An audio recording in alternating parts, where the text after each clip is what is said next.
கர்த்தராகிய இயேசு கிறிஸ்துவின் பரிசுத்த நாமத்திற்கு மகிமை உண்டாவதாக. நாம் இன்று தியானிக்கக்கூடிய தேவ செய்தியின் தலைப்பு 7ஆம் முத்திரையின் 10 உள்ளடக்கங்கள். கடந்த 2 வாரமாக தியானித்தோம். இது 3வது பாகம். இன்றோடு இந்த செய்தி நிறைவடையும். கர்த்தர் தாமே வெளிப்படுத்தின விசேஷம் 8ஆம் அதிகாரம் 1ஆம் வசனத்தை வாசிக்க ஆயத்தமாக இருப்போம். தேவன் செய்தியை ஆசீர்வதிப்பாராக. அதற்கு முன்பாக ஒரு பாடலை பாடுவோம்.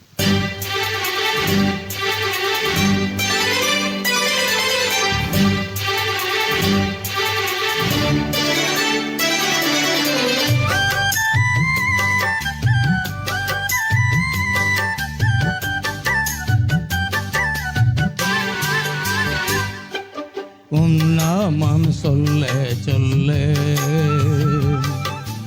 என் நெஞ்சம் மகிழுதையா, என் வாழ்வில் மெல்ல மெல்ல உம் இன்பம் பெருகுதையா. உம் நாமம் சொல்ல சொல்ல என் நெஞ்சம் மகிழுதையா, என் வாழ்வில் மெல்ல மெல்ல உம் இன்பம் பெருகுதையா.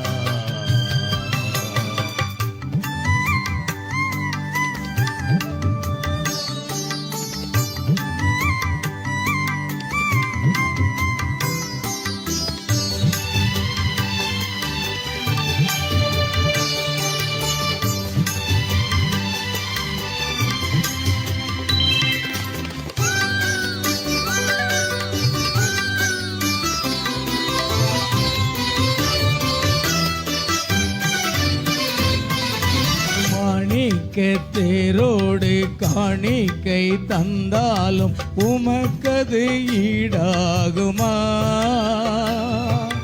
மாணிக்க தேரோடு காணிக்கை தந்தாலும் உமக்கது ஈடாகுமா?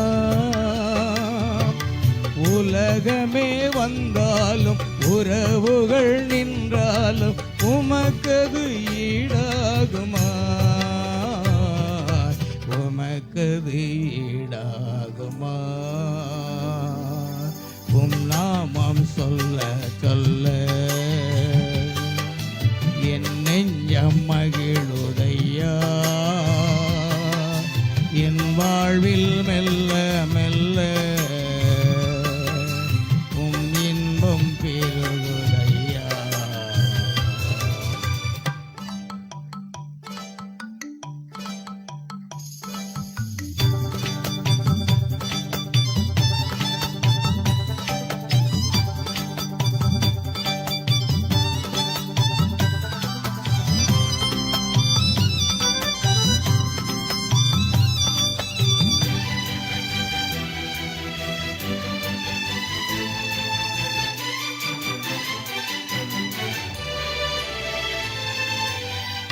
என்பேன் தேனென்பேன் தெவிட்டாத அமுதென்பேன் உம் நாமம் என்னவென்பேன். மறையென்பேன் பாலென்பேன் தேனென்பேன் தெவிட்டாத அமுதென்பேன் உம் நாமம் என்னவென்பேன். மறையென்பேன் நிறையென்பேன் நீங்காத நினைவென்பேன் உம் நாமம் என்னவென்பேன். உம் நாமம் என்னவென்பேன். உம் நாமம் சொல்ல சொல்ல என் நெஞ்சம் மகிழுதையா, என் வாழ்வில் மெல்ல மெல்ல உம் இன்பம் பெருகுதையா. உம் நாமம் சொல்ல சொல்ல என் நெஞ்சம் மகிழுதையா, என் வாழ்வில் மெல்ல மெல்ல உம் இன்பம் பெருகுதையா. பரிசுத்த வேதாகமத்திலிருந்து வாசிக்கக்கூடிய வேத வசனங்கள் வெளிப்படுத்தின விசேஷம் 8ஆம் அதிகாரம் 1ஆம் வசனம். அவர் 7ஆம் முத்திரையை உடைத்தபோது பரலோகத்தில் ஏறக்குறைய அரை மணி நேரமளவும் அமைதல் உண்டாயிற்று. ஆமேன். அல்லேலூயா. வாசிக்கப்பட்ட இந்த வேத வசனங்களை கர்த்தர் தாமே ஆசீர்வதிப்பாராக. தலைகளை தாழ்த்தி நாம் ஜெபம் செய்வோம். அன்பும் கிருபையும் இரக்க நிறைந்த பரலோக நல்ல பிதாவே, கர்த்தரும் அருமை இரட்சகருமாக இயேசு கிறிஸ்துவே நன்றியோடு துதிக்கிறோம். ஆசீர்வதிக்கப்பட்ட அந்த அருமையான காலை விளைக்காக ஸ்தோத்திரம் ஐயா. நாங்கள் உம்மை துதித்து பாடி ஆராதிக்கும்படி கிருபை செய்கிறே. நன்றியப்பா. தொடர்ந்து ஆண்டவரே வசனம் சொன்ன சிறு குழந்தைகளை ஆசீர்வதியும். இப்பொழுது தேவ செய்திக்காக நாங்கள் உம்முடைய பாதத்தில் வந்திருக்கிறோம். 7ஆம் முத்திரையின் 10 உள்ளடக்கங்கள் 3வது பாகத்தை இன்று நாங்கள் தியானிக்க போகிறோம். பேசுகிறவர் நீங்கள் இல்லை, பரிசுத்த ஆவியானவர் உங்களிலிருந்து பேசுவார் என்று சொன்ன வார்த்தையின்படியே பரிசுத்த ஆவியானவர் அடியனை அபிஷேகப்பட்ட வார்த்தைகளை நீர் ஜனங்கள் மத்தியிலே அனுப்பும்படியாக ஜெபிக்கிறோம்.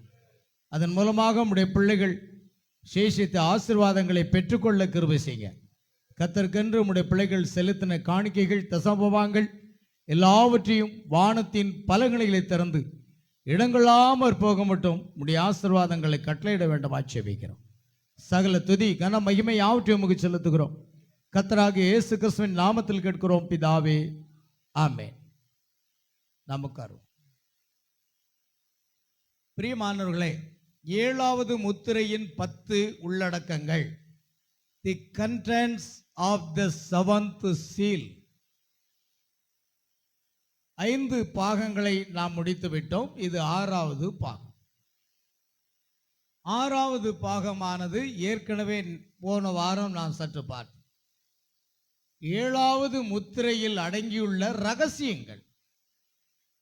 7வது முத்திரையில் அநேக ரகசியங்கள் அடங்கியிருக்கிறது. தீர்க்கதரிசி பிரணாம் இந்த 7வது முத்திரை உடைக்கப்படும் பொழுது மகத்தான சம்பவங்கள் நடைபெறும் என்று சொல்லுகிறார். அவைகள் முக்கியத்துவம் வாய்ந்தவைகள். அநேக சகோதரர்கள் அநேக சொப்பனங்களையும் தரிசனங்களை கண்டு சகோதரன் பிரணாமிடத்திலே அறிவிக்கை செய்கிறார்கள். இதெல்லாம் தொகுத்து காணப்படுகிறது தான் ஐயன் மீர் இதுவா சமயம், ஐயா இதுதான் முடிவின் அடையாளமா என்று சொல்லப்படுகிற ஒரு செய்தி. அந்த செய்தியில எல்லா சொப்பனங்களும் தரிசனங்களும் அடங்கி இருக்கின்றன. அதை குறித்து தான் இப்பொழுது பார்க்கிறோம். 7வது முத்திரை என்பது சகோதரர் பிரணாமின் ஊழியத்தின் 3வது இழுப்பு. 3 pulls are there. 1ஆம் இழுப்பு, 2ஆம் இழுப்பு, 3ஆம் இழுப்பு. 1ஆம் இழுப்பு என்பது வியாதியஸ்தர்களை சுகப்படுத்துவதாக இருக்கிறது. 2ஆம் இழுப்பு இருதயத்தின் ரகசியங்களை எல்லாம் வெளிப்படுத்துவது. 3வது இழுப்பு வார்த்தையை பேசு என்பதாக இருக்கிறது. அல்லேலூயா. மோசேயின் இடத்திலே தேவன் சொன்னார், நீ அந்த கன்மலையை அடி என்று சொன்னார். கன்மலையை அடித்த பொழுது தண்ணீர் ஆறாக புறப்பட்டு வந்தது. 20 லட்சம் பேர்கள் இஸ்ரவேல் ஜனங்கள் அனைவரும் குடித்து தாகம் தீர்த்து கொண்டார்கள். அங்கிருந்த ஆடுகளும் மாடுகளும் எல்லா மிருகங்களும் அந்த தண்ணீரை குடித்தன. பின்பு அந்த தண்ணீர் ஆறாக ஓடிற்று என்று எழுதியிருக்கிறது. அதுதான் அந்த கன்மலை கிறிஸ்துவை குறிக்கிறது. என்னை விசுவாசிக்கிறவனுடைய உள்ளத்திலிருந்து ஜீவ தண்ணீர் புறப்படும் என்று சொன்னார். ஜீவ தண்ணீராக இயேசு கிறிஸ்து நமக்குள் இருப்பாரானால் நம் உள்ளத்திலிருந்து ஜீவ தண்ணீர் ஓடுகிறது. ஆகையால் பிரியமானவர்களே, இயேசு கிறிஸ்து தான் அந்த கன்மலை என்று 1 கொரிந்தியர் 10ஆம் அதிகாரம் 4ஆம் வசனம் சொல்லுகிறது. அந்த கன்மலையாகிய கிறிஸ்துவிலிருந்து ஜீவ தண்ணீர் வருகிறது. பழைய ஏற்பாடு எப்பொழுதுமே எல்லா காரியத்திற்கும் நிழலாக இருக்கிறது. கன்மலையிலிருந்து அவர் தண்ணீரை குடிக்க கொடுத்தார். அந்த கன்மலை கிறிஸ்து, அவரிலிருந்து நமக்கு ஜீவ தண்ணீராகிய பரிசுத்த ஆவியின் மூலமாக நம்முடைய தாகத்தை அவர் தீர்த்தார். இஸ்ரவேல் ஜனங்கள் வனாந்தரத்தில் பிரயாணமாக சென்ற பொழுது வானத்தில் இருந்து மன்னாவை பொழிந்தருளி அவருடைய பசியை நீக்கினார். அந்த மன்னா தேனிட்ட பணியாரம் போல் இருந்தது, ருசி உள்ளதாக இருந்தது. அது தூதர்களின் அப்பம் என்று சொல்லப்படுகிறது. தேவன் தம்முடைய ஜனங்களுக்கு தூதர்களின் அப்பத்தை புசிக்க கொடுத்தார். அந்த தூதர்களின் அப்பத்தை இஸ்ரவேல் ஜனங்கள் புசித்து பசியை தீர்த்து கொண்டார்கள். இன்றைக்கு பலமுள்ள தூதனாகிய கிறிஸ்துவினுடைய அந்த அப்பத்தை கர்த்தர் நமக்கு கொடுத்திருக்கிறார்.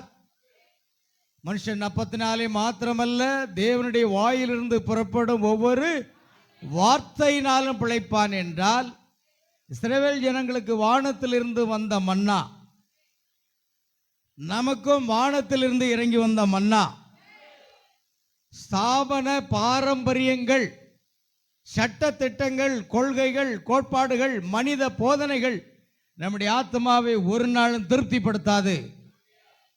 அது உங்களை திருப்திப்படுத்துமானால் நீங்கள் மணவாட்டியாக இருக்க வாய்ப்பே இல்லை.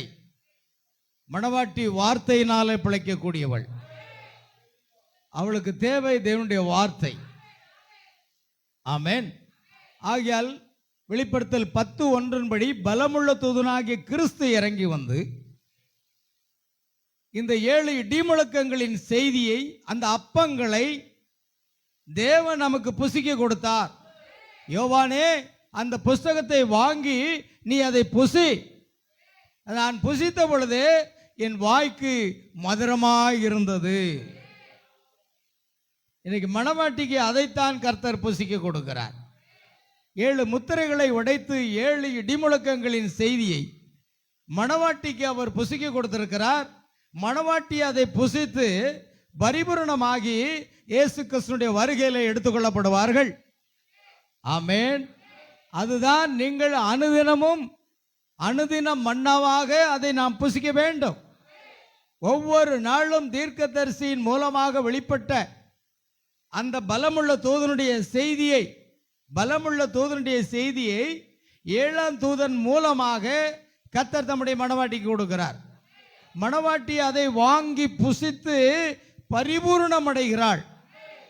அதை புசித்து மகிமையின் மேல் மகிமை அடைந்து நாம் மறுரூபப்பட போகிறோம். ஒவ்வொரு நாளும் இந்த செய்தியை நீங்கள் புசிக்க வேண்டும். செய்தி புஸ்தகங்கள் வழியில் இருக்கிறது, ஒலிநாடாக்கள் வழியாக இருக்கிறது. அடுத்தது அங்கு மொபைல் ஆப்ஸ் மூலமாக கிடைக்கிறது. எல்லா விதத்திலும் செய்தி இருக்கிறது. ஒவ்வொரு நாளும் அந்த செய்தியை நீங்கள் கேட்க வேண்டும். அதுதான் உங்களை பரிபூர்ணப்படுத்தும். நீங்கள் வெறுமனே சபைக்கு வந்து போவதனால் அல்ல, வார்த்தை தான் உங்களை பிழைப்பூட்டும். மனுஷன் அப்பத்தினாலே மாத்திரமல்ல, தேவனுடைய வாயிலிருந்து புறப்படும் ஒவ்வொரு வார்த்தையினாலும் தான் நீங்களை பிழைக்க முடியும். அப்படி ஜீவனுள்ள வார்த்தையை நீங்கள் புசிக்கும் பொழுது உங்கள் ஆத்மா திருப்தியாகி மறுரூபமடைய போகிறீர்கள். எப்பொழுது புசிக்க வேண்டும்? தினமும், அனுதினமும் 3 வேளை சாப்பிடுகிறோம் சரீரத்துக்காக. காலை சாப்பிடுகிறோம், மதியம் சாப்பிடுகிறோம், இரவு சாப்பிடுகிறோம். இதுல இடைப்பட்ட நேரத்தில் நொறுக்கு தீனிகள் வேற. இந்த வயிறு காலியாவா இருப்பதற்கு நமக்கு யாருக்குமே பிரியம் இல்லை. அதை நிரப்பி கொண்டே இருப்போம். உங்க ஆத்மாவை நிரப்புகிறீர்களா? வயிற்றை நிரப்புகிறீர்கள். உங்கள் ஆத்மாவுக்கு எத்தனை வேளை தேவனுடைய வார்த்தையை கொடுக்கிறீர்கள்? உங்கள் ஆத்மாவுக்கு தேவனுடைய வார்த்தை தான் உணவு. எத்தனை பேர் காலை, மதியம், இரவு 3 வேளைகளில் இந்த செய்தியை வாசிக்கிறீர்கள், இந்த செய்தியை கேட்கிறீர்கள்? தேவனுடைய வார்த்தையை வாசிக்க வேண்டும், கேட்க வேண்டும். அவைகள் தான் நமக்கு உணவாக இருக்கிறது. என் மாம்சத்தை புசித்து என் ரத்தத்தை பானம் பண்ணுகிறவனுக்கோ நித்திய ஜீவன் உண்டு. அந்த நித்திய ஜீவன் ஒரு வார்த்தையில் இருக்கிறது. அல்லேலூயா. நீங்க வார்த்தையை புசிக்காம சரீர பிரகாரமான உணவை மாத்திரம் சாப்பிட்டுட்டு ஏதோ சர்ச்சுக்கு வந்து போய்கிட்டு இருக்கிறோம்.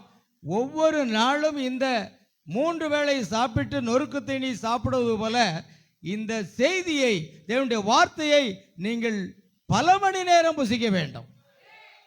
இல்லை என்றால் உங்களுக்கு ஜீவன் இல்லை. ஜீவன் அவருடைய வார்த்தையில் இருக்கிறது. அல்லேலூயா, கர்த்தருக்கு மகிமை உண்டாகும். ஆகையால் பிரியமானவர்களே, 7வது முத்திரையினுடைய 10 உள்ளடக்கங்களை பற்றி பேசுகிறோம். 7வது முத்திரை என்பது 3வது இழப்பு. 3வது இழுப்பு என்பது மோசையோடு கர்த்தர் கன்மலை அடி என்று சொன்னார். கன்மலையிலிருந்து தண்ணீர் புறப்பட்டு வந்தது. அது இயேசு கிறிஸ்து சிலுவையில் அறையப்படும் பொழுது அவரில் இருந்து புறப்பட்டு வந்த ஜீவ தண்ணீருக்கு அடையாளம். ஜீவ தண்ணீர் என்பது என்னவாக இருக்கிறது? பரிசுத்த ஆவியாக இருக்கிறது. ஜீவ தண்ணீரே ஆவியானவரே என்று நாம் பாடுவோம். அந்த ஜீவ தண்ணீர் பரிசுத்த ஆவி. அதை நீங்கள் குடித்து கொண்டே இருக்க வேண்டும். அந்த பரிசுத்த ஆவியால் நிரப்பப்பட்டு கொண்டே இருக்க வேண்டும். அந்த அபிஷேகம் ஆனது உங்களை நீந்தி செல்லும் அளவுக்கு கொண்டு செல்ல வேண்டும். அது கணுக்கால் அளவல்ல, அது முழங்கால் அளவல்ல, அது இடுப்பு அளவல்ல, அது நீச்சல் ஆழமாக இருக்க வேண்டும். பரிசுத்த ஆவியில் எப்பொழுதே அபிஷேகம் பண்ணப்பட்டவர்களாக இருக்க வேண்டும். அல்லேலூயா. அதுதான் ஸ்தாபன சபைகளை போல ஏதோ வந்தோம் போனோன்னு இருந்தா பிரயோஜனம் இல்லை.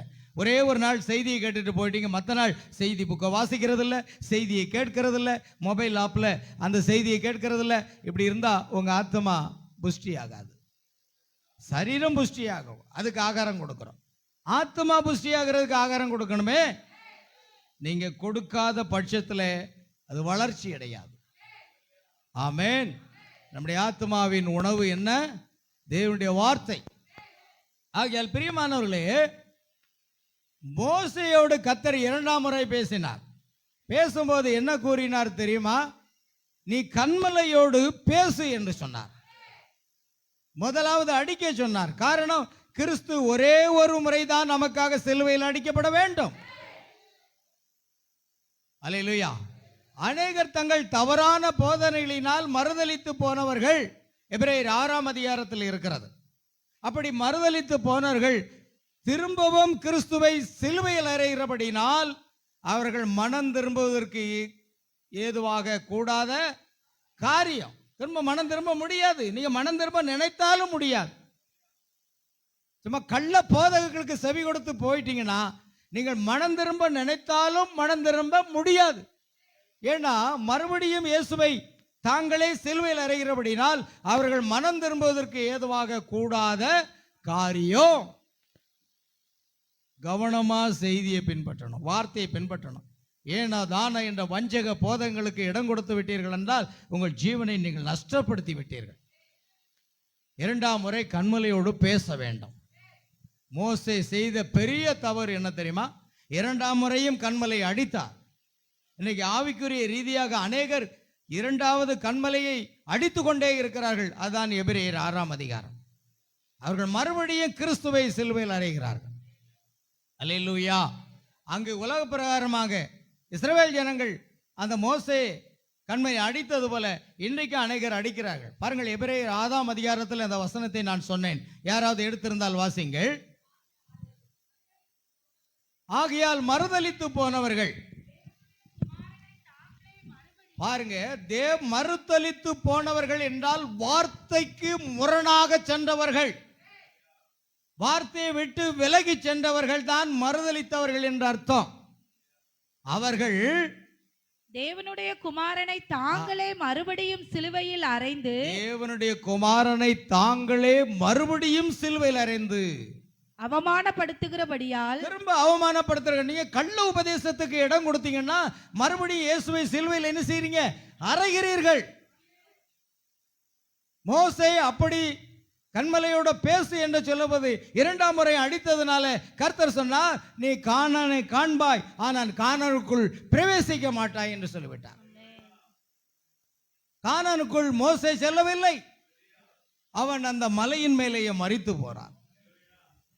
ஒரு சிறு தவறு செய்து விட்டாலும் கூட அந்த கானானுக்குள் செல்ல முடியாது. அதே போன்று பரம கானானாகிய அந்த பரலோகத்துக்கு நாம் செல்ல வேண்டுமானால் நாம் வார்த்தையில் விலகி செல்வோமானால் அங்கே அதை இழந்து விட போகிறோம். அல்லேலூயா. அவர்கள் தேவனுடைய குமாரனை தாங்களே மறுபடியும் சிலுவையில் அறைந்து அவமானப்படுத்துகிறபடினால் மனம் திரும்புவதற்கு ஏதுவாய் அவர்களை மறுபடியும் புதுப்பிக்கிறது கூடாத காரியம். மனம் திரும்புவதற்கு ஏதுவாக அவர்களை மறுபடியும் புதுப்பிக்கிறது போயிட்டு. நீ பிரணாம் கிறிஸ்துக்குள்ள போயிட்ட, நீ எடுத்துக்கொள்ளப்படுதல போயிட்ட, நீ 1000 வருஷ அரசாட்சியில் போயிட்டா, முடிஞ்சது. ஒன் சாப்டர் க்ளோஸ், அதோட முடிந்து விட்டாய். நீ எழுந்திருக்க முடியாது, நீ மனம் திரும்பவும் முடியாது.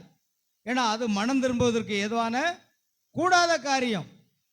அதுதான் இன்றைக்கு ஆவிக்குரிய பிரகாரமாக அநேகர் இயேசு கிறிஸ்துவை மறுபடியும் என்ன செய்றாங்க? தாங்களே சிலுவையில் அறைந்து அவமானப்படுத்துகிறார்கள். அல்லேலூயா.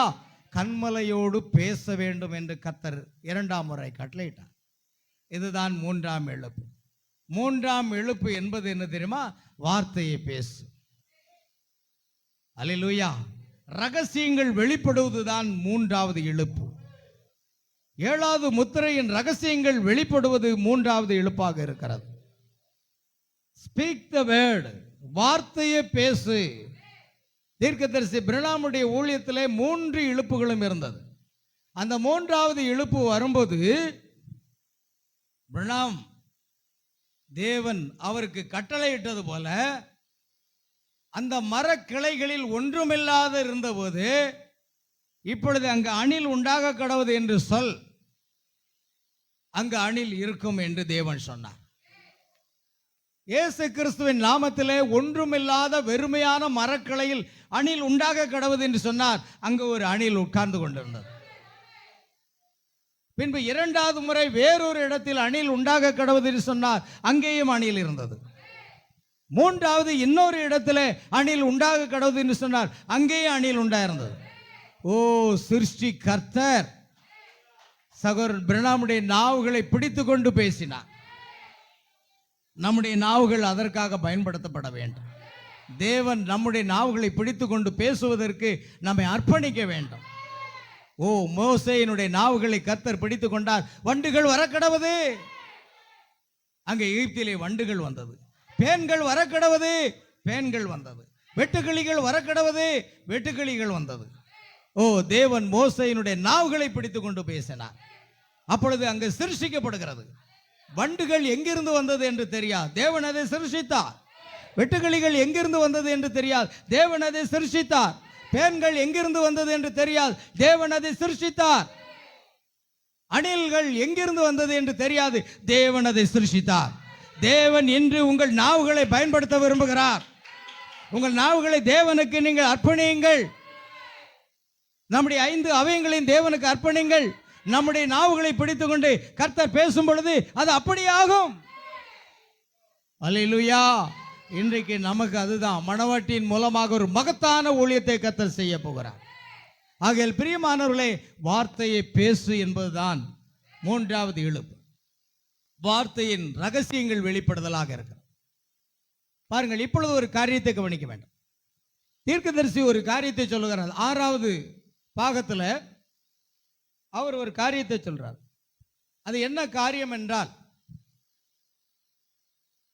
நான் மறுபடியும் சவாரி செய்வேன் என்று அவர் சொல்லுகிறார். இதை சொப்பனத்தின் மூலமாக கண்ட சகோதரர் அதை வெளிப்படுத்துகிறார். அவர் கண்ட சொப்பனங்கள் அதை குறித்து தான் பார்க்கிறோம்.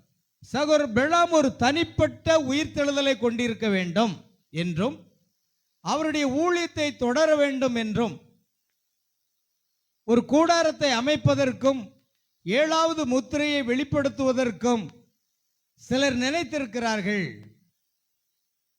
புரிந்து கொள்ளப்படக்கூடிய வகையில் அவர் இறப்பதற்கு 6 மாதங்களுக்கு முன் ஆகஸ்ட் 1965 சகோதரர் பிரணாம், அதாவது அருமையான ஒரு காரியம், அங்கே அறியும் இட் நாட்னு போட்டிருக்கு, நோவத் இட் நாட் என்ற ஒரு செய்தி.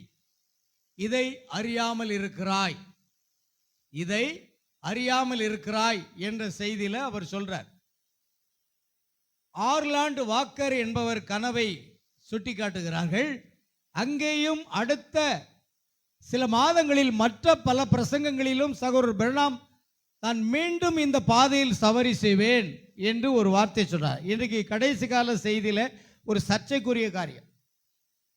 சகோதரன் பிரணாம் மறுபடியும் உயிர் தழுவார். பாருங்கள், அதுக்கு முந்தினதை நம்ம பார்த்தோம். பாருங்கள், சகோதரன் பிரணாம் என்ன செய்வார்? ஒரு தனிப்பட்ட உயிர்த்தெழுதலை கொண்டிருப்பார். 6 நாட்கள் அவரை வைத்திருந்தார்கள். அவர் மறுபடியும் ஒரு உயிர்த்தெழுதலில் வருவார் என்றும் மறுபடியும் அவர் தன்னுடைய ஊழியத்திலே பங்கு பெறுவார் என்றும் நினைத்தார்கள். அது அநேகர் அப்படி விசுவாசித்தார்கள். அதனால சகோதரன் பிரணாம் மரிக்கும் தருவாயிலே 6 நாட்கள் வரைக்கு அவரை பாதுகாப்பாக வைத்திருந்தார்கள். அல்லேலூயா. அது ஒரு நம்பிக்கையாக இருந்தது. ஆகையால் பிரியமானவர்களே, நாம் இந்த பாதையில் மீண்டும் நான் சவாரி செய்வேன் என்ற ஒரு வார்த்தை இன்றைக்கு சர்ச்சைக்குரியதாக அநேக கடைசி கால தீர்க்கதரிசி சபைகளிலே மீண்டும் பிரணாம் சவாரி செய்ய வரப்போகிறார் என்ற ஒரு கேள்வி எழும்பிற்று. இன்னும் ஒரு சவாரி இருக்கும் என்று அவர் கூறுகிறார். அதை குறித்து என்ன செய்கிறோம்? நாம் பார்க்கிறோம், இன்னும் ஒரு சவாரி இருக்கும் என்ற சகோதரர் பிரணாமின் கூற்றுகளை நாம் எப்படி விளக்குவது? அதை குறித்து 32, 36 படிங்க. இங்க எழுதியிருக்கிற நான் ஒரு செய்தி இங்கு கொண்டிருக்கேன். இதை அறியாமல் இருக்கிறார், இதை அறியாமல் இருக்கிறாய் என்ற செய்தியிலே 92வது பத்தியிலே ஒரு சத்தம் உண்டாகி பூமியை அசைத்தது. என் கால்களுக்கு கீழே இருந்த பூமி அசைந்தது. அது நின்றபோது ஒரு சத்தத்தை நான் கேட்டேன். ஏதோ ஒன்று என்னிடம், நான் இன்னும் ஒரு முறை இந்த பாதையின் வழியாக சவாரி செய்வேன் என்று கூறினதென்று நான் அறிவேன். பாருங்கள், ஒரு சத்தம் என்ன சொல்கிறது? இன்னும் ஒரு முறை இந்த பாதையின் வழியாக சவாரி செய்வேன். அவர் மரிப்பதற்கு 6 மாதங்களுக்கு முன்பாக இதை குறித்த சொப்பனங்கள் அங்கு காணப்படுகிறது என்று கூறினது என்று நான் அறிவேன். நான் அந்த கற்பாறையை நோக்கின போது அது மேகங்களையும் கடந்து உயர சென்றது. அது கிழக்கிலிருந்து மேற்கில் சென்று கூர்நினை கோபுர வடிவில் அமைந்திருந்தது. நான் கிழக்குக்கு ஓடின போது நீங்கள் ஒரு குதிரையின் மேல் அங்கு இருந்தீர்கள். அந்த சொப்பனத்தில் நான் கிழக்காக ஓடின பொழுது ஒரு குதிரையின் மேலே சகோதரன் பிரணாம் உட்கார்ந்திருந்தார். என் வாழ்க்கையில் நான் அப்படிப்பட்ட ஒன்றை கண்டதில்லை. பெரிய வெள்ளை குதிரை, அதன் வெண்மை பிடரி மயிர் கீழே தொங்கிக் கொண்டிருந்தது. நீங்கள் ஒரு இந்திய தலைவனை போல் உடுத்தி இருந்தீர்கள். இங்கேயும் ஒரு சர்ச்சை வந்தது. சகோதரனுடைய பிரணாமுக்கு அடுத்த ஊழியம் ஒரு இந்திய தலைவனுடைய ஊழியமாக இருக்கும் என்ற சர்ச்சையும் கடைசி கால செய்தியில் பேசப்பட்டும் பொருளாக இருக்கிறது. ஒரு இந்திய நபர், அதனால தான் அநேகர் நினைச்சுவாங்க அது நான் தான். அதையும் அவர் சொல்றார், ஒரு கருப்பு மனிதன் வருகிறதை காண்கிறேன்னு சொல்றார். இதனால இந்தியாவில் உள்ள கருப்பு மனிதர்கள் எல்லாருமே நான் தான் அந்த கருப்பு மனிதன் என்று, ஒருவர் நாகர்கோவிலிலும் இன்னொருவர் மும்பையிலும் இன்னும் ஆப்பிரிக்காவிலும் கருப்பாக இருக்கிறவர்களெல்லாம் நான் தான் என்று சொன்னவர்கள் எல்லாம் இப்பொழுது அவர்கள் இருக்கிற இடமே தெரியாமல் போய்விட்டார்கள். அல்லேலூயா. தேவன் நமக்கு கொடுத்திருக்கிற ஊழியத்தில் உத்தமமாக தாழ்மையாக இருந்து ஊழியம் செய்ய வேண்டும். ஆமென். வேறு எந்த ஒரு ஊழியத்திற்கும் நாம் என்ன செய்யக்கூடாது? ஆசைப்படவே கூடாது. உங்களுக்கு கொடுத்திருக்கிற ஊழியத்தை மட்டும் செய்யுங்கள். பெரியவனாக முயற்சி பண்ணாதீர்கள், பிரபலமாக முயற்சி செய்யாதீர்கள். எளிமையாக தேவனுடைய வார்த்தையை கொண்டு செல்லுங்கள். கர்த்தர் தாமே உங்களை எந்த ஊழியத்திலே எந்த ஸ்தானத்தில் பொருத்த வேண்டுமோ அந்த ஸ்தானத்தில் அவர் பொருத்துவார். ஆமென். ஆகையால் நீங்கள் ஒரு இந்திய தலைவனை போல் உடுத்தி இருந்தீர்கள். அவர்கள் உடுத்துவதற்கு உபயோகிக்கும் பொருட்கள் அனைத்தும் மார்க்கவசம், கைகளில் வளையல்கள் போன்றவை. அது வளையல் அல்ல, கையில் போட்டிருக்கிற அந்த தண்டாயம் சொல்லுவாங்க இல்லையா, அது கவசங்கள். அது உங்கள் கைகளை நீங்கள் இப்படி உயர்த்தி இருந்தீர்கள். அந்த குதிரை இராணுவ குதிரை போல் இப்படி துள்ளி கொண்டிருந்தது. நான் அமைதியாக நின்று கொண்டிருந்தேன். நீங்கள் லக்கானை இழுத்து மேற்கு நோக்கி சவாரி சென்றீர்கள். எங்க போறாங்க? அந்த வெள்ளை குதிரையில மேற்கு நோக்கி நீங்கள் சவாரி செய்தீர்கள். நான் கீழே பார்த்தபோது அங்கு நிறைய விஞ்ஞானிகள் அங்கு இருந்தனர். அடுத்த நாள் காலை நான் விஞ்ஞானிகள் பிசாசினால் உண்டானவர்கள் என்னும் பொருளில் பேரில் பிரசங்கித்தேன். இந்த சொப்பனம் கண்ட மறுநாளில் விஞ்ஞானிகள் பிசாசினால் உண்டானவர்கள் என்று அவர் ஒரு செய்தியை பிரசங்கித்தார். அவர் தொடர்ந்து இந்த விஞ்ஞானிகள் கண்ணாடி குழாய்களில் ஊற்றி கலந்து கொண்டிருந்தனர். பாருங்கள், விஞ்ஞானிகள் எப்பொழுதும் ஒரு கண்ணாடி குழுவை வைத்துக்கொண்டு அதில் ரசாயனங்கள் எல்லாம் ஊற்றி சோதனை செய்து கொண்டே இருப்பார்கள். பிசிக்ஸ் படிக்கிற பிள்ளைகளுக்கு எல்லாருக்கும் என்ன உண்டு? சோதனை கூடங்கள் உண்டு. அதே போன்று ஆகையால் நீங்கள் குதிரையை நிறுத்தி உங்கள் கைகளை உயர்த்தி உரத்த சத்தமாய், நான் இன்னும் ஒரு முறை இந்த பாதையில் சவாரி செய்வேன் என்றீர்கள். இதுதான் சர்ச்சை. கருப்பு மனிதனை குறித்த ஒரு சர்ச்சை கடைசி கால செய்தியில் இருக்கிறது. இந்திய தலைவனை குறித்து சர்ச்சை இருக்கிறது. மறுநாள் இன்னும் ஒரு முறை சவாரி செய்வார் என்றால் அவர் உயிர்த்தெழுந்து வருவார் என்ற ஒரு சர்ச்சையும் இருக்கிறது. ஆமென். நாம் எவ்வளவு காரியங்களை எதிர்கொள்ள வேண்டி இருக்கிறது என்பதை பாருங்கள். ஆமென். ஆகையால் நான் இன்னும் ஒரு முறை இந்த பாதையில் சவாரி செய்வேன் என்றீர்கள். அப்பொழுது பூமி முழுவதும் அசைந்து அவர்களும் அசைந்தார்கள். அவர்கள் ஒருவர் பார்த்து கொண்டு உங்களையும் மேல் நோக்கி பார்த்து அது என்னவென்று புரியவில்லை என்பதற்கு அறிகுறியாக தங்கள் தோள்களை குலுக்கிவிட்டு தங்கள் விஞ்ஞான ஆராய்ச்சியில் தொடர்ந்து அவர்கள் ஈடுபட்டு கொண்டே இருந்தார்கள். ஆமென். விஞ்ஞானிகள், புகைப்பட கலைஞர்கள் இந்த போட்டோவை 1963ஆம் ஆண்டு பிப்ரவரி மாதம் 28ஆம் தேதி இதை புகைப்படம் எடுத்தார்கள். துப்பறியும் நிபுணர்கள், விஞ்ஞானிகள் எல்லாரும் அதை ஆராய்ந்து பார்த்தார்கள். அல்லேலூயா. அதை ஆராய்ந்து பார்த்து அது என்னவென்றே அவர்களுக்கு புரியல. ஆமென். இந்த வெள்ளை குதிரையின் மேலே சவாரி செய்கிற இந்த காரியங்களை இந்த விஞ்ஞானிகள் ஆராய்ச்சியில் தொடர்ந்து ஈடுபட்டார்கள். அது என்னவென்று அவர்களுக்கு புரியவில்லை. அதே போல இந்த மேகஸ்தம்பத்தில் கர்த்தர் இறங்கி வந்த காட்சி, புகைப்பட கலைஞர்கள் புகைப்படம் எடுத்து விஞ்ஞானிகள் ஆராய்ச்சி செய்து பார்த்தோம், அவர்களால் ஒன்றும் புரியல. ஆனால் சகோதரன் பிரணாம் கூறுகிறார், அது என்னவென்று நமக்கு தெரிந்திருக்கிறது. கர்த்தர் தாமே 7 தூதர்கள் வழியிலே நித்தியத்திலிருந்து இறங்கி வந்தார். ஆமென். இது சாதாரண வரைபடம் அல்ல. 1963ஆம் வருடம் பிப்ரவரி மாதம் 28ஆம் நாள் கர்த்தர் தாமே வானத்திலிருந்து இறங்கி வந்தார். இன்றைய பெந்தகோஸ்தேனருக்கு அது புரியாது. மணவாட்டிக்குரிய செய்தி தான் அது. ஆமென். அல்லேலூயா.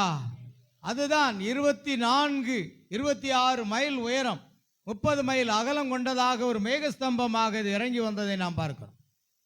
உலகத்துக்கு என்னவென்று புரியல, ஆனால் மணவாட்டிக்கு என்னவென்று அது புரிந்தது.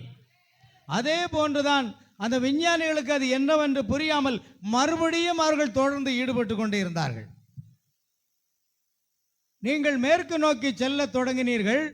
அப்பொழுது தன்னை தீர்க்கதரிசி என்று உரிமை கோரிக்கொண்ட அந்த மனிதனை கண்டேன். அவர் வெள்ளையும் கருப்பும் கலந்த குதிரையின் மேல் சவாரி செய்து வந்தார். இந்த பெரிய குதிரையின் பின்னால் அவர் வந்தார். கவனிங்க, என்ன குதிரை?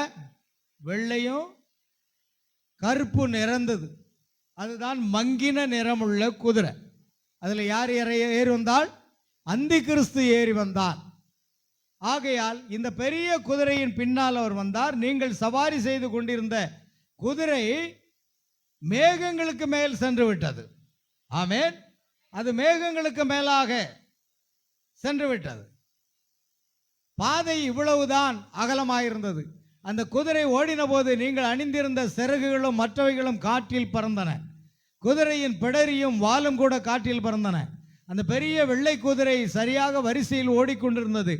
இந்த மனிதன் உங்களுக்கு பின்னால் சவாரி செய்து வந்தார். அவர் கனடாவில் இருந்து புறப்பட்டு வந்தார் என்றார். இந்த மனிதன் கனடாவில் வசிக்கிறார். அவர் மேலும் அவர் தமது சிறிய குதிரையை கொண்டு உங்களுடைய பெரிய குதிரையை கீழே தள்ள பார்த்தார்.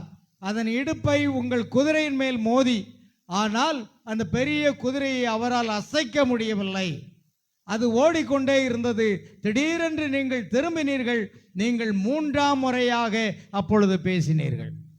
ஆனால் நான் சவாரி செய்வேன் என்று கூறினது அது இரண்டாம் முறை. நீங்கள் முன்பு பேசினது போல் பேசவில்லை, நீங்கள் கட்டளையிட்டீர்கள்.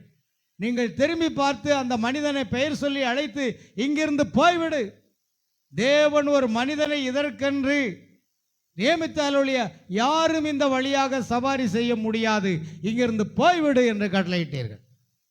அது என்ன? அது ஜூனியர் சாக்சன் அந்த கூர்நுனி கோபுரமாகிய அந்த சொப்பனத்தை வயல்வெளியில் கண்ட பொழுது அங்க உயரத்தில் அந்த கடப்பாரியை குத்தி எடுத்த பொழுது வெண்மையான பாறை இருந்தது. அநேகர் அதை விவரிக்க முயற்சி செய்தார்கள், அதற்கு தவறான வியாக்கியானம் கொடுத்தார்கள். அந்த வியாக்கியானத்தை எல்லாம் கர்த்தர் அங்கே நொறுக்கி போட்டார். தவறான வியாக்கியானங்களை கொண்டு வருகிற அந்த ஆவிகளை, அந்த மனிதர்களை சகோதரன் பிரணாம் கட்டளையிட்டார், இதோ இங்கிருந்து போய்விடு என்று. ஒரு உண்மையான செய்தி வந்து கொண்டிருக்கிறது, ஆனால் போலியானவைகள் அநேக தோன்றும். ஒரு உண்மையான காரியம் வரும் பொழுது அநேக போலியானவைகள் தோன்றும். நாம் கவனமாக இருக்க வேண்டும் பிரியமானவர்களே. பிசாசானவன் சகலவிதமான போலிகளை அவன் உண்டு பண்ணுகிறவன். ஆனால் தேவனோ அவர் உண்மையை, சத்தியத்தை நமக்கு போதிக்கிறவராக இருக்கிறார். அந்த மனிதன் திரும்பினார். அவர் எனக்கு கடிதங்கள் எழுதியிருக்கிறார். கருப்பும் சாம்பல் நிறமும் கலந்த அந்த குதிரையின் இடுப்பில் அவருடைய கையொப்பம் இருந்தது. அவர் கடிதத்தில் கையொப்பமிட்டிருந்த அதே விதமாக அவர் வடக்கு நோக்கி சவாரி செய்து சென்றார். நீங்கள் தொடர்ந்து சவாரி செய்தீர்கள். அந்த பெரிய குதிரை உங்களால் இயன்றவரை உங்களை மேற்குக்கு கொண்டு சென்றது. நீங்கள் நின்று இப்படி கையுறுத்தினீர்கள் என்றார். பிறகு அவர் அழத் தொடங்கினார். எங்க போச்சு? என் ஸ்பீடுக்கு நீங்களும் வரணும். சகோன் பிரணாமே அங்கு நின்று கொண்டிருக்கும் போது குதிரையை பாருங்கள், போர் தலையணி போன்றவை, பளபளப்பான மார்க்கவசம். உங்கள் கரங்களை நீங்கள் சிறிது நேரம் உயர்த்தி குதிரையை மறுபடியும் நோக்கி லக்கானை மறுபடியும் கையில் பிடித்து இன்னும் ஒரு முறை இந்த பாதையின் வழியாக சவாரி செய்வேன் என்றீர்கள். அப்பொழுது பூமி முழுவதும் இப்படியும் அப்படியுமாக அசைந்தது. என்னில் சிறிதும் கூட ஜீவன் இல்லாமல் போயிற்று. நான் கற்பாறையின் பக்கத்தில் கீழே விழுந்தேன். அப்பொழுது நான் உறக்கத்தில் நின்று எழுந்து விட்டேன். அவர், ஐயா இதன் அர்த்தம் என்ன என்று கேட்டார். உண்மையில் 4 வெவ்வேறு நபர்கள் 4 கனவுகள் கண்டதை அவர்கள் வெளிப்படுத்தினார்கள். ஜூனியர் சாக்சன் இன்னும் அநேகரை குறித்து இங்கே சொல்லியிருக்கோம். அவர்கள் எல்லாரும் கனவு கண்டார்கள். கனவுகளுக்கெல்லாம் ஒரே அர்த்தம் தான் இருந்தது. அது எல்லாமே 7ஆம் முத்திரையை வெளிப்படுத்துவதாக இருக்கிறது. அநேக கனவுகள் அங்கே பார்க்கிறது. இவை அனைத்தும் ஒரே விஷயத்தை பற்றியவை என்று சகோதரர் பிரணாம் எங்களுக்கு தெரிவித்தார். பார்த்தீங்களா, 4 பேர் கண்ட அந்த சொப்பனங்களும் ஒரே விதமான காரியத்தை வெளிப்படுத்துகிறதாக இருக்கிறது.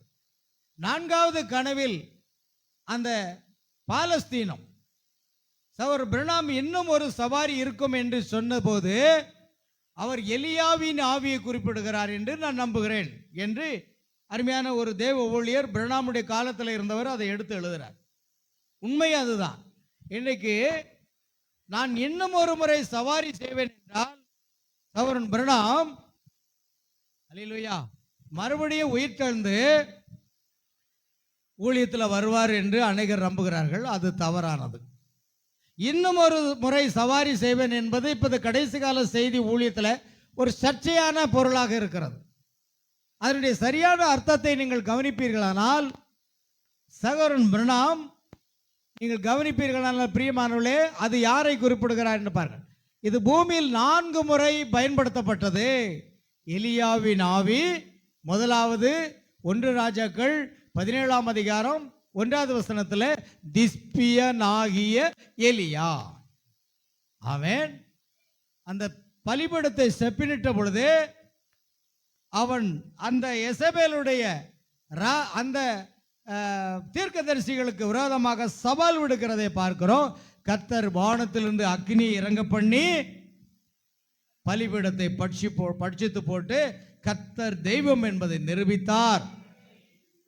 தேவன் எப்பொழுதும் அக்கினியினாலே உத்தரவு அருளுகிறார். ஆமென். ஆகையால் பிரியமானவர்களே, எலியாவினுடைய அந்த ஆவி திஸ்பியனாகிய எலியாவில் துவங்கி யோவான் ஸ்நானகனாகிய ஆமென் அடுத்து யாருக்குள்ள எலிசாவுக்குள் வருகிறது. எலியாவுக்குள்ள இருந்த ஆவி அந்த யோர்தானை கடக்கும்போது உம்முடைய ஆவி எனக்கு இரட்டிப்பாக தர வேண்டும் என்று எலிசா கேட்டுக்கொண்டான். அதன் நிமித்தமாக நான் எடுத்துக்கொள்ளப்படுகிறது போது நீ என்னை காண்பாயானால் நீ அதை பெற்றுக்கொள்வாய் என்று எலியா கூறினார். ஆகையால் அவன் எடுத்துக்கொள்ளப்பட்ட போது, அல்லேலூயா, எடுத்துக்கொள்ளப்பட்ட போது எலியா அதை கண்டான். அவன் புலம்பினான், என் தகப்பனே, என் தகப்பனே என்று புலம்பினான். ஆனால் அவன் எலியாவின் மேலிருந்த ஒரு சால்வை எடுத்துக்கொண்டு மறுபடியும் யோர்தானை கடந்து வருவதற்கு சால்வையை முறுக்கி யோர்தானை அடிக்கும் போது எலியாவின் தேவன் எங்கே? எலியா அடித்த பொழுது யோர்தான் இரண்டாக பிளந்தது போல எலிசா அந்த சால்வை அடித்த பொழுது மறுபடியும் யோர்தான் இரண்டாக பிளந்தது. எலியா கிறிஸ்துவுக்கு அடையாளம், எலிசா மணவாட்டிக்கு அடையாளம். இயேசு தாமே சொன்னார், என்னை விசுவாசிக்கிறவன் நான் செய்கிற கிரியைகளை தானும் செய்வான், என்னை காட்டிலும் அதிகமான கிரியை செய்வான். இன்றைக்கு நீங்க அதை செய்யல அப்படின்னா நீங்க மணவாட்டி கிடையாது. ஏன்னா கடைசி நாட்களில் யோவான் 14:12 நிறைவேறும். மார்க் 16 அதிகாரம் 17 முதல் 20 வசனங்கள் நிறைவேறும் நேரம். மணவாட்டியின் ஊழியத்தில் இது நிறைவேறும் என்று தீர்க்கதரிசி சொல்லுகிறார். விசுவாசிக்கிறால் நடக்கும் அடையாளங்கள், என் நாமத்தினாலே பிசாசுகளை துரத்துவீர்கள், நவமான பாசைகளை பேசுவீர்கள், சர்ப்பங்களை எடுப்பீர்கள், சாவுக்கு ஏதுவான யாதொன்றை குடித்தாலோ அதை உங்களை சேதப்படுத்தாது. இந்த அடையாளங்கள் ஒரு விசுவாசியை தொடர்கின்றதாக இருக்கிறது. ஒரு பாரம்பரிய விசுவாசிய ஸ்தாபனத்தில் இருக்கிறது போல இந்த கடைசி கால செய்தியிலும் அநேக பாரம்பரிய விசுவாசிகள் இருக்கிறது நான் பார்க்கிறேன். தேவன் உங்களை கொண்டு ஒன்று செய்ய முடியல. காரணம், நீங்கள் தேவனுக்கு முழுமையாக உங்களை அர்ப்பணிக்காததான் காரணம். தேவனுக்கு முழுமையாக உங்களை அர்ப்பணித்து பாருங்கள், தேவன் உங்களை வல்லமையாக பயன்படுத்துவார். இந்த அடையாளங்கள் விசுவாசிகளை தொடரும். These signs shall follow them that believe. விசுவாசிக்கிறவர்கள் இந்த அடையாளம் தொடரணும். இன்னைக்கு நீங்க விசுவாசின்னு சொல்றீங்க, மணவாட்டின்னு சொல்றீங்க, இந்த எந்த அடையாளமும் உங்களுக்கு இல்லைன்னா உங்களை மணவாட்டி என்று எப்படி அழைத்துக் கொள்ள முடியும்? ஆமென். நான் மணவாட்டியா? அப்படியானால் இயேசு செய்த கிரியைகளை நானும் செய்ய முடியும் என்ற விசுவாசம் உங்களுக்குள்ள வந்தாகணும். இது வராத வரைக்கும் நீங்க மணவாட்டின்னு சொல்லி அர்த்தம் இல்லை. ஏதோ கர்த்தராகிய இயேசு நாமத்தில் ஞானஸ்தானம் பெற்றதோடு நின்று விட்டீர்கள், அதுவல்ல. அது அப்போஸ்தலர் அங்கே மன்னிக்கும் அந்த மார்க் 17 அதிகாரம் 16 அதிகாரம் 17 வசனம் முதல் 20 வசனங்களில் வியாதிஸ்தர் மேல கைகளை வைப்பீர்கள். அப்போ என் நாமத்தினால் என்ன செய்ய துரத்துவீங்க. நீங்க என்னைக்கு துரத்த போறீங்கன்னு நான் கேட்கிறேன். என்னைக்கு பிசாசை துரத்த போறீங்க? நான் 20 வருஷம் விசுவாசி, ஒரு பிசாசை துரத்தலையே, உங்களை விசுவாசியை யார் நம்புவான்? ஆமென். எத்தனை வியாதிஸ்தர்கள் ஜெபம் பண்ணி அவர்கள் சுகமாகி இருக்கிறார்கள், உங்களால் கூற முடியுமா? நீங்கள் இன்னும் விசுவாசி ஆகவில்லை. ஏன்னா விசுவாசிக்கிறவர்களால் நடக்கும் அடையாளங்கள், ஒரு விசுவாசியினுடைய வாழ்க்கையில இந்த அடையாளங்கள் நடைபெறும். அது இந்த கடைசி காலத்தில் மணவாட்டியின் ஊழியத்தில் அது நிறைவேறும்னு தீர்க்கதரிசி சொல்றார். என்னை விசுவாசிக்கிற நான் செய்கிற கிரியைகளை தானும் செய்வான், என்னை காட்டிலும் அதிகமான கிரியைகளை செய்வான். இயேசு செய்த அற்புதங்களில் அநேக அற்புதங்கள் அப்போஸ்தலர் மூலமாக நடப்பிக்கப்பட்டது. ஆமென். சகோதரன் பிரணாம் மூலமாக அநேக அற்புதங்கள் அடையாளங்கள் நடப்பிக்கப்பட்டது. இன்னைக்கு மணவாட்டியின் மூலமாக இந்த சம்பவங்கள், இந்த அற்புதங்கள், அடையாளங்கள் என்பது நடப்பிக்கப்பட வேண்டும். அது வரைக்கும் நீங்க முழுமையான விசுவாசி அல்ல, அரகுற விசுவாசியாவே நீங்கள் இருக்கிறீர்கள். ஏன்னா அவருடைய வாக்குத்தத்தம் உங்க வாழ்க்கையில நிறைவேறணும். விசேஷமாக யோவான் 14:12 என்ன செய்யணும்? நிறைவேறக்கூடிய நேரம் தான் இது என்று தீர்க்கதரிசி வலியுறுத்துகிறார். ஆகையால் நன்றாக கவனிங்கள் பிரியமானவர்களே. இந்த எலியாவின் ஆவி அது எலிஷாவுக்குள் இரட்டிப்பாக வந்தது. எலியா சால்வை அடித்த பொழுது யோர்தான் பிளந்தது. எலிசா சால்வை அடித்த பொழுது அந்த யோர்தான் இரண்டாக பிளந்தது. எலியாவினுடைய ஆவி எலிஷாவுக்குள் இறங்கி வந்தது. இயேசு கிறிஸ்துனுடைய ஆவி நமக்குள் வந்துவிட்டால் இயேசு செய்த அற்புதங்களை நீங்கள் செய்வீர்கள். பரிசுத்த ஆவியை பெற்றுக்கொள்வது அந்நிய பாஷை பேசுவது மாத்திரமல்ல, ஆவியில் நடனமாடுகிறது மாத்திரமல்ல, கூச்சலிடுவது மாத்திரமல்ல, உருண்டு புரளுவது மாத்திரமல்ல, இயேசு செய்த அதே கிரியைகளை நீங்களும் செய்வீர்கள். அல்லேலூயா. அந்த ஸ்தானத்துக்கு நீங்க வரணும். இயேசு உங்களுக்குள் இருந்து செயல்பட விரும்புகிறார். இயேசு நம்மை கொண்டுதான் என்று ஊழியம் செய்ய விரும்புகிறார். நம் மூலமாகத்தான் அற்புதங்களை செய்ய விரும்புகிறார். உங்களை அர்ப்பணித்து பாருங்கள், ஜெபத்திலே தரித்திருங்கள், காத்திருங்கள். தேவ சமூகத்திலே கர்த்தர் உங்களை வல்லமையாக பயன்படுத்துவார். உங்கள் நாவுகளை பிடித்து கொண்டு பேசுவார். அல்லேலூயா. உங்கள் மூலமா பிசாசுகள் ஓடும்.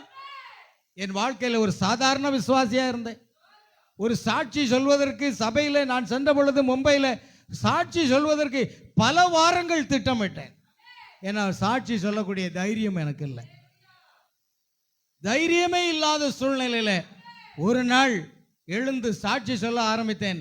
என்னுடைய கை கால் எல்லாம் பதட்டமானது. அல்லேலூயா. வேர்த்து கொட்ட ஆரம்பித்தது.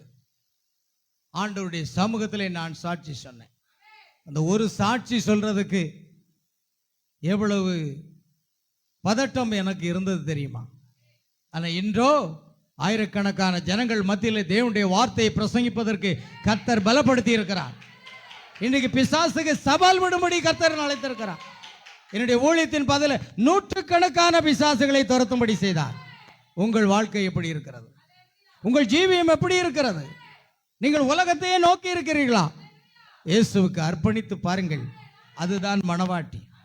மணவாட்டிக்கு ஒரு மகத்தான ஊழியம் உண்டு என்று தீர்க்கதரிசி சொல்கிறார். அந்த மகத்தான ஊழியம் உங்களில் நடைபெற வேண்டும். ஒரு பாரம்பரிய கிறிஸ்தவர்களைப் போல இந்த தீர்க்கதரிசி செய்தியை நீங்கள் விசுவாசிப்பதோடு நின்று விடாதீர்கள். விசுவாசிக்கிறவனுக்கு எல்லாம் கூடும் என்று இயேசு சொன்னார். இன்றைக்கு உங்களை கொண்டுதான் கர்த்தர் செயல்பட போகிறார். அல்லேலூயா. கர்த்தருக்கு மகிமை உண்டாகட்டும். கவனிங்க. ஆகையால் எலியாவின் ஆவி எலிஷாவுக்குள் வருகிறது. எலிஷாவுக்குள் இருந்த அந்த ஆவியானது யோவான் ஸ்நானகனுக்குள்ளாக வருகிறது. இயேசுதாமே சொன்னார், இவன் எலியாவின் ஆவியும் பலமும் உடையவனாக கர்த்தருக்கு முன்னே நடப்பான். அந்த எலியாவின் ஆவி மூன்றாவது முறையாக யோவான் ஸ்நானகனுக்குள் வருகிறது.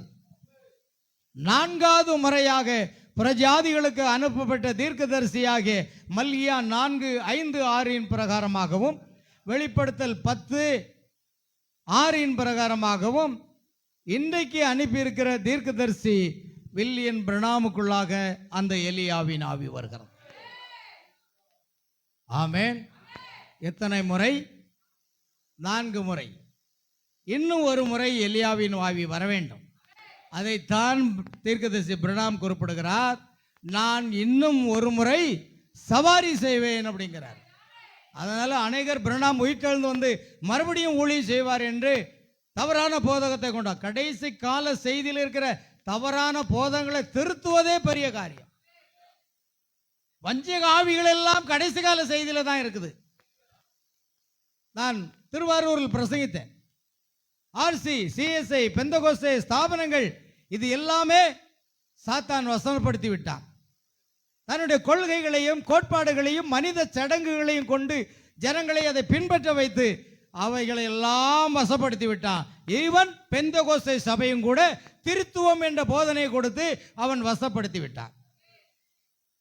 அதனால ஸ்தாபனங்களிலே சாத்தானுக்கு என்ன இல்லை, வேலையே கிடையாது. அல்லேலூயா. ஒரு பிசாசை ஒரு சினிமா தியேட்டரில் போய் குழப்பத்தை உண்டு பண்ணு என்றால், ஒரு முறை அதைத்தான் ஒருவர் பிரசங்கித்தார். பிசாசுகள் கூட்டம் கன்வென்ஷன் நடந்தது. நீங்கள் எல்லா இடங்களிலும் சென்று கிறிஸ்தவர்களை என்ன செய்யுங்க, குழப்பத்தை உண்டு பண்ணுங்க. யாரும் கிறிஸ்துவை ஏற்றுக்கொள்ளக்கூடாது என்பதற்காக ஜனங்கள் மத்தியில் குழப்பத்தை. அல்லேலூயா. அப்பொழுது ஒருவன் சினிமா தியேட்டருக்குள்ள புகுந்து அங்கே போய் உட்கார்ந்தான். அவன் அமைதியாக உட்கார்ந்து ஒரு தூக்கத்தை போட்டு வந்துட்டான். ஏன்பா நீ என்ன செய்தா? சினிமா தேட்டருக்கு போனேன், அங்கே இருக்கிற அத்தனை பேரும் நம்ம ஆட்கள், அங்கே குழப்பத்தை கொண்டு பண்ண வேண்டிய அவசியம் இல்லைன்னு நல்லா தூங்கிட்டு வந்துட்டேன்.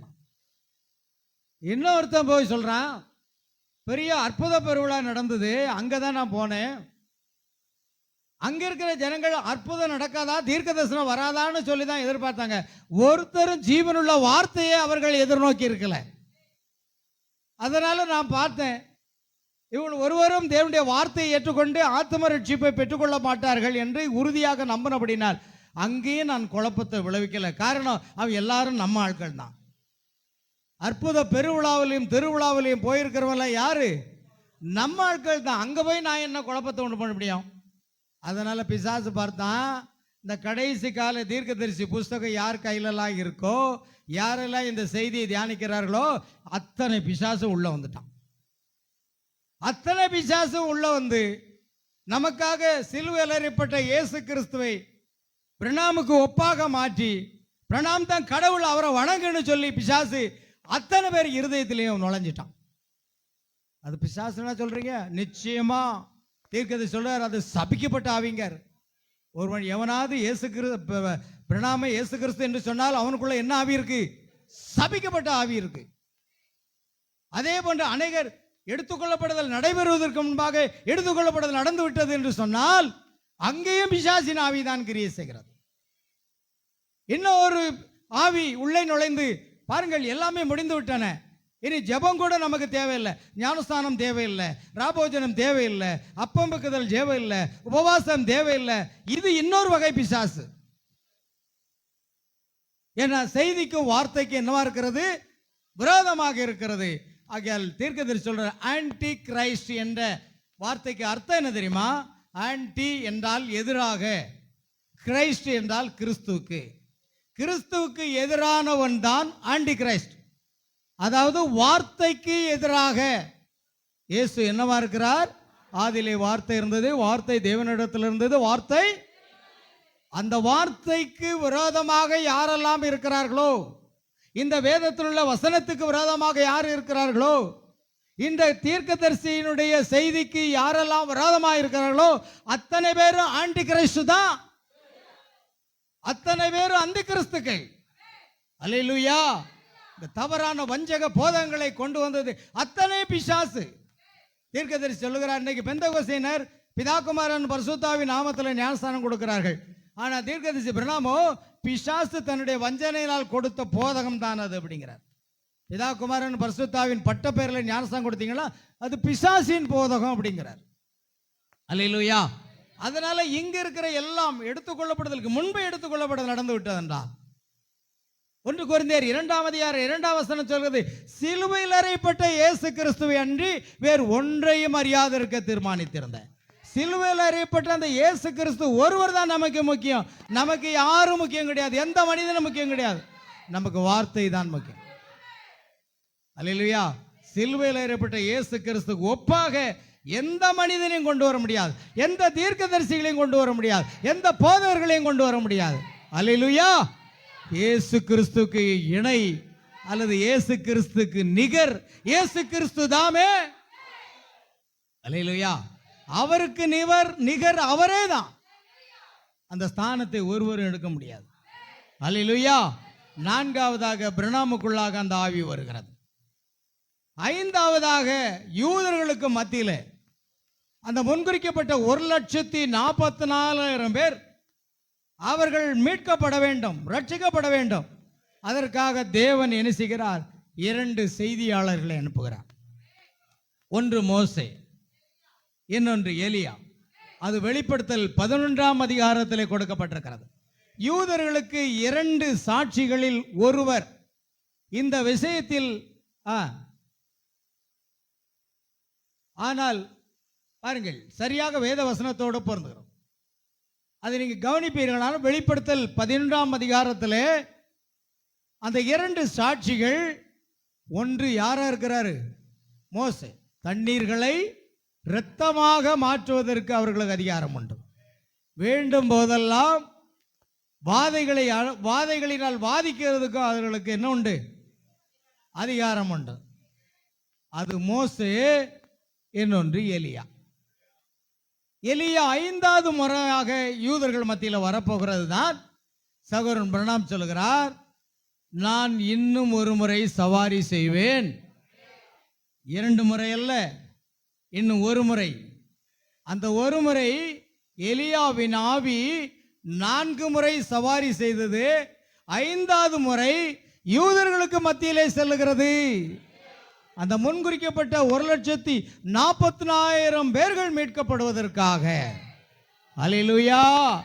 அங்க 2, அதுதான் வெளிப்படுத்தின விசேஷம் 11ஆம் அதிகாரத்தில் வீட்டில் போய் வாசித்து பாருங்க. அந்த 2 தீர்க்கதரிசிகள் என்று சொல்லப்படுது. ஒன்று மோசே, இன்னொன்று எலியா. ஆகையால் எலியாவின் ஆவி மறுபடியுமாக 5வது முறை வருகிறது தான் தீர்க்கதரிசி, நான் இன்னும் ஒரு முறை சவாரி செய்வேன் என்றால் அது எலியாவின் ஆவியை குறிக்கிறது, பிரணாமை அல்ல. அல்லேலூயா. பாருங்கள், இப்பொழுது சகோதரன் பிரணாம் அந்த இடிகளில் என்ன இருந்தது என்று யாருக்கும் தெரியாது. ஆனால் நாம் தெரிந்து கொள்ள வேண்டும். வெளிப்பாட்டை பெறுவதற்கு ஒரு தீர்க்கதரிசி தேவை. வார்த்தையானது யாரிடத்தில் வருகிறது? தீர்க்கதரிசியின் இடத்துல வருகிறது. தேவன் தம்முடைய தீர்க்கதரிசிகளுக்கு தம்முடைய ரகசியத்தை வெளிப்படுத்தாமல் ஒரு காரியத்தை செய்ய மாட்டார் என்று ஆமோஸ் 3ஆம் அதிகாரம் 7வது வசனம் சொல்லுகிறது. கவனிக்க வேண்டும். ஆகையால் வெளிப்பாட்டை நமக்கு வெளிப்படுத்துவதற்கு ஒரு தீர்க்கதரிசி தான் வேணும். காலங்காலமாக தேவன் தீர்க்கதரிசிகளையே பயன்படுத்தி வந்தார். நோவா ஒரு தீர்க்கதரிசி, ஆபிரகாம் ஒரு தீர்க்கதரிசி, மோசே ஒரு தீர்க்கதரிசி, ஏசாயா ஒரு தீர்க்கதரிசி, எலியா ஒரு தீர்க்கதரிசி. பழைய ஏற்பாட்டில் அத்தனை காலங்களில் தேவன் தம்முடைய வார்த்தையை வெளிப்படுத்துவதற்கு தீர்க்கதரிசிகளையே பயன்படுத்தி வந்தார். அல்லேலூயா. ஏனென்றால் தேவனுக்கு ஒரு தீர்க்கதரிசியை தவிர வேறு எந்த வழியும் இல்லை.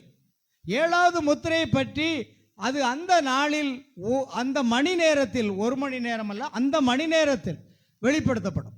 7வது முத்திரை, இந்த 7வது முத்திரை என்ன என்பதை நாம் தெரிந்து கொள்ள வேண்டும் என்றால் ஒரு தீர்க்கதரிசி மூலம் மட்டுமே வெளிப்பாடு வர முடியும். 7ஆம் முத்திரையின் ரகசியங்களை வெளிப்படுத்துவதற்கு யார் வேண்டும்? தீர்க்கதரிசி தான். அல்லேலூயா. ஆகையால் 7வது முத்திரையின் வெளிப்பாடு கிறிஸ்து தனது மணவாட்டிக்கு விரைவுபடுத்துவதற்காக தீர்க்கதரிசியின் செய்திகளில் வைக்கப்பட வேண்டும். 7வது முத்திரையினுடைய அந்த ரகசியங்கள் எங்கு வைக்கப்பட்டிருக்கிறது? மறைமுகமாக தீர்க்கதரிசிகளின் செய்தியிலே வைக்கப்பட்டிருக்கிறது. ஆமென். ஏனென்றால் 7வது வெளிப்படுத்தல் 10:6 வசனம், 7வது தூதனுடைய சத்தத்தின் நாட்களிலே அவன் எக்காலம் உதப்போகிற போது தேவ ரகசியம் நிறைவேறும். எல்லா தேவ ரகசியங்களையும் கூட கர்த்தர் வெளிப்படுத்தி கொடுக்கும். அல்லேலூயா. கர்த்தருக்கு ஸ்தோத்திரம் உண்டாகட்டும். ஆகையால் 6 காரியங்களை நாம் முடித்து விட்டோம். பிரியமானவர்களே, அந்த 6வது காரியத்தில் சொல்லப்பட்ட காரியம் என்ன? இன்னும் ஒரு முறை நான் சவாரி செய்வேன். அது பிரணாம் உயிர்த்தெழுந்து மறுபடியும் வரப்போறதில்ல. அல்லேலூயா. அது இன்னொரு நபரும் அல்ல, அது தீர்க்கதரிசி பிரணாமுக்குள் இருந்த எலியாவின் ஆவி இன்னும் ஒரு முறை சவாரி எங்கே செய்கிறார்? யூதர்களுக்கு மத்தியிலே செய்கிறார். புரிந்து கொண்டீர்களா? ஆமென். கவனிக்க வேண்டும். 7வது முத்திரை கூடார தரிசனம். அடுத்த 7வது பாயிண்ட்டுக்கு வந்துட்டோம். முடிஞ்சா இன்றைக்கு நம்ம 10 முடிச்சிரும். 7வது என்பது முத்திரை என்பது ஒரு கூடார தரிசனம், டென்ட் விஷன் என்று சொல்வார்கள். 1959 ஆண்டிலே 3 எழுப்புகள் கடைசி பகுதி தான் அது. தி இன்னர் வெயில் பக்கம் 6, 7 மற்றும் தரிசனங்கள் மற்றும் தீர்க்க தரிசனங்கள், அதை குறித்ததான பக்கம் 17, 19 காரியங்களிலே அதை விவரிக்கிறார்.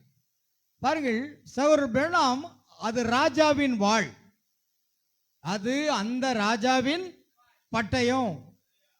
3ஆம் எழுப்பு வெளிப்படுத்தல் 10 கூடார தரிசனம் மற்றும் 7வது முத்திரை ஆகியவற்றை இணைப்பதால் இவை அனைத்தும் ஒரே விஷயத்தின் பல்வேறு அம்சங்கள் மற்றும் வெவ்வேறு கோணங்கள். அல்லேலூயா. எல்லா சொப்பனங்களும் ஒரே காரியத்தில் இணைகின்றன, எல்லா தரிசனங்களும் ஒரே காரியத்தில் இணைகின்றன. இது எல்லாம் 7ஆம் முத்திரையினுடைய ரகசியங்களை வெளிப்படுத்துவதாகும்.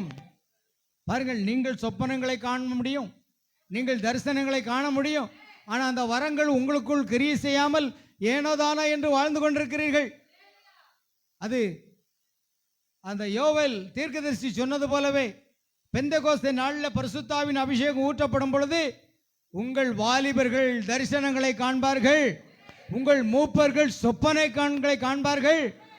என்னுடைய ஊழியக்காரர் மேலும் ஊழியக்காரர்கள் மேலும் என் ஆவியை ஊற்றுவேன், அவர்கள் தீர்க்க தரிசனங்கள் உரைப்பார்கள். அப்படி இருந்தால் இங்குள்ள வாலிபர்கள் தரிசனங்களை காண்கிறவர்களாக, சொப்பனங்களை காண்கிறவர்களாக, தீர்க்க தரிசனம் உரைப்பவர்களாக இருந்தால் இது மகிமையுள்ள ஒரு சபையாக இருக்கும். அதற்காக நாம் ஒவ்வொரு நாளும் மணிக்கணக்காக ஊழியத்திற்காக ஜெபிக்க வேண்டும். ஆமென். அந்த ஊழியம் எளிதில் வந்து விடாது. தேவ சமூகத்தில் எவ்வளவு நேரம் நீங்கள் காத்திருந்து ஜெபிக்கிறீர்கள் என்பதாக. நேற்று அருமையான ஒரு பாஸ்டர் பிரசங்கித்தார். 4 காரியங்களை குறிப்பிடும் போது ஜெபம் மிக முக்கியம் என்று. அருமையான சகோதரர் வெள்ளப்பாண்டியன் ஐயாவுடைய மனைவி அவர்கள் எல்லா பிள்ளைகளையும் 5 மணிக்கு எழுப்பிடும். இங்கே பாருங்க, நீங்கள் குனிஞ்சு அங்கே பைபிள் எல்லாம் பார்க்க வேண்டாம். அங்கே பாருங்க, பைபிளில் ஒன்றும் வாசிக்க வேண்டாம். நீங்கள் வாசிக்க போகிறதே கிடையாது, எனக்கு தெரியும். 2 பேர் தான் வாசிப்பாங்க. நீங்கள் எதுக்கு பைபிளை மூடியே வைங்க, பைபிளை திறக்க வேண்டாம். உங்கள் சிந்தைகளை சிதற விடாதீங்க, கவனிங்க. ஆமென். வெள்ளப்பாண்டியன் ஐயாவுடைய மனைவி சகோதரி அவர்கள் ஒரு டீச்சராக இருந்து ரிட்டையர்ட் ஆனவங்க. பாருங்க, அங்கு அநேக அவருடைய மகளும் அவருடைய பேத்தியும் எல்லாரும் சாட்சி கொடுத்தாங்க. அதை குறித்து சொல்லும்போது சொன்னாங்க, 5 மணிக்கு காலையில் தட்டி எழுப்பிடுவாங்களாம் பிள்ளைகளை. அப்படிப்பட்ட பெற்றோர்கள் நமக்கு தேவை. உங்கள் பிள்ளைகளை சரியாக 5 மணிக்கு என்ன செய்ய, தட்டி எழுப்பிருங்க. எழுப்பி குடும்ப ஜெபத்தை செய்ய வேண்டும். அல்லேலூயா, ஆமென். அப்பொழுது ஒரு முறை அந்த சாட்சியில் சொன்னாங்க, ஒரு நாள் தூக்கத்தோடு எழுந்து உட்கார்ந்து நான் பாட்டு பாடினேன், என் வாய் அசைந்தது, ஆனால் கண்ணு தூங்குனது. கன்னத்தில் ஒரு அடி அடிச்சிட்டாங்க எங்கள் அம்மா அப்படின்னு சொன்னாங்க. அப்படித்தான் எங்கள் அம்மா எங்களை வளர்த்தாங்கன்னாங்க. அப்படிப்பட்ட பெற்றோர்கள் இருக்கிறீங்களா? 5 மணிக்கு உங்கள் பிள்ளைகளை எழுப்பி விடணும். 5 மணிக்கு எழுப்பலைன்னா என்ன செய்யுங்க, நீங்கள் அடிக்க வேண்டாம், ஒரு சொம்பு தண்ணியை தூக்கி தலைவலியை ஊற்றுங்க. அப்படித்தான் பிள்ளைகளை வளர்க்கணும். ஜான் வெஸ்லி என்ற தேவ மனிதன், அவருக்கு எத்தனை பிள்ளைகளாம்? 17 பிள்ளைகள். 1 2 அல்ல, 17 பிள்ளைகளை வளர்த்தான்.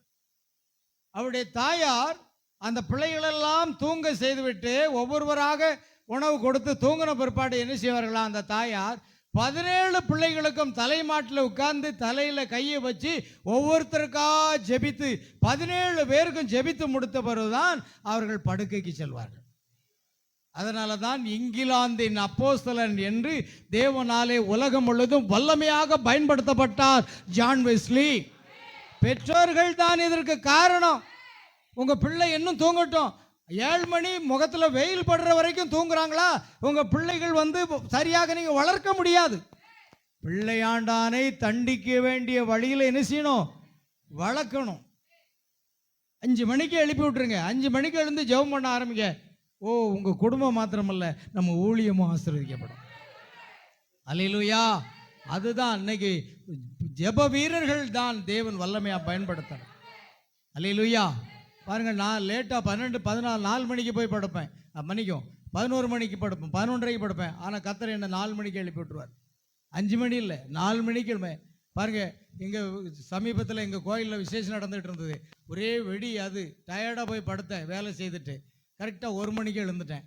அவங்க போட்ட வெடி அப்படியே போயிட்டு பாத்ரூம் போயிட்டு உட்காந்து ஜெபிக்க ஆரம்பித்தேன். ஜெபித்து கொண்டே இருந்தேன் 1 மணிக்கு. நீங்கள் நினைக்கலாம் 5 மணிக்கு தான் எழும்புவீங்களா? இல்லை, எனக்கு எப்பொழுதும் முழிப்பு வருதோ அப்பொழுது எழுந்து உட்காந்துருவேன் ஜெபம் பண்ணி. 1 மணிக்கு உட்காந்து ஜெபம் பண்ணி முடிச்சுட்டு பார்த்து ஜெபத்தை முடிச்சுட்டு போகிறேன். மணி 2 தாண்டி இருந்தது. கிட்டத்தட்ட 1 மணி நேரத்துக்கு மேலாக நான் ஜெபித்து கொண்டிருந்தேன். ஆனால் எல்லாரும் அங்கே என் குடும்பத்தில் எல்லாரும் தூங்கிட்டு இருந்தாங்க. எல்லாருக்கும் வேலை அதிகம். ஆனால் கர்த்தர் எப்பொழுது எழுப்பினாலும் அப்பொழுதே நீங்கள் ஜெபிக்க ஆரம்பிங்கள். 1 மணி என்ன, 2 மணி என்ன, எத்தனை மணிக்கு கர்த்தர் உங்களை எழுப்பி விடுகிறாரோ அப்பொழுதே இருந்து ஜெபிங்க. அதிகாலை 5 மணிக்கு தானே ஜெபிக்க வேண்டும், மணி 1 தானே ஆகிறது, இன்னும் 4 மணி நேரம் தூங்கலாமே என்று நினைத்தால் சோம்பேறி. நீங்க சோம்பேறி. எந்த நேரத்தில் விழிப்பு வருகிறதோ அப்பொழுதே இருந்து நீங்க ஜெபிக்க ஆரம்பிங்கள். கர்த்தர் உங்கள் குடும்பத்தை மாத்திரமல்ல, உங்க பிள்ளைகளை மாத்திரமல்ல, நம்முடைய ஊழியங்களையும் ஆசீர்வதிப்பார். இது ஜெபம் மிக தேவை.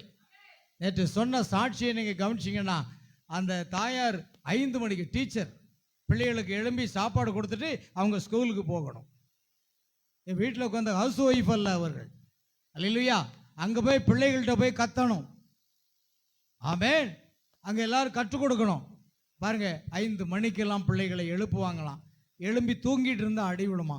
அந்த பிள்ளைகள் இன்னைக்கு சாட்சி சொல்கிறாங்க. எங்கள் பாட்டியை குறித்து நான் சாட்சி சொல்லுகிறேன், என் தாயாரை குறித்து சாட்சி சொல்லுகிறேன். நான் அதை கேட்ட பொழுது நெகிழ்ந்து போனேன். அல்லேலூயா. அது ஒரு நல்ல குடும்பமாச்சே, ஒரு ஆவிக்குரிய குடும்பமாயிட்டே. உங்கள் குடும்பம் அப்படி இருக்கிறதா? உங்கள் பிள்ளைகள் தூங்கி கொண்டிருந்தால் அடித்து எழுப்புங்கள் 5 மணிக்கு. அப்படிப்பட்ட பெற்றோர்கள் நமக்கு தேவை. அல்லேலூயா. அதுதான் அவருடைய வாழ்க்கை. தீர்க்கதரிசியை தேவன் உலகம் முழுவதும் பயன்படுத்தினார். அவருடைய வாழ்க்கையில் எப்போ பார்த்தாலும் ஜெபம் ஜெபம் ஜெபம். இயேசு கிறிஸ்து சாயங்காலம் ஆன பொழுது மலைக்கு சென்று ஜெபித்தார். அதிகாலை இருட்டோடு எழுந்து போய் ஜெபித்தார். தேவன் அவரை வல்லமையாக பயன்படுத்தினார். நம்முடைய வாழ்க்கையில் ஜெப வாழ்க்கை முக்கியம். பிரிமா, நீங்கள் ஜெப வாழ்க்கை இருக்கிறதா என்பதை கவனித்து விடலாம். இன்று ஒரு சிலர் இங்கும் தூங்கி கொண்டிருக்கிறார்கள். உங்களுக்கு ஜெப வாழ்க்கை இல்லவே இல்லை. ஜெப வாழ்க்கை இருக்குமானால் எப்படி இங்கு தூக்கம் வரும்? அது கனநித்திரையின் ஆவி என்பதை புரிந்து கொள்ளுங்கள். காலையில் எழுந்து ஜெபிங்க. ஆண்டவரே, கனநித்திரை ஆவி இயேசு கிறிஸ்துவின் நாமத்தில் என்னை விட்டு எடுத்து போடுங்கப்பா. அல்லேலூயா. ஜெபத்தோடு வாருங்க, உங்களுக்கு தூக்கம் வராது. நீங்க கண்ண அது என்னது? தேவனுடைய வார்த்தை கேட்க வரீங்களா? இல்லது சினிமா பார்த்தா மட்டும் கண்ணு மூடவே மூடாது.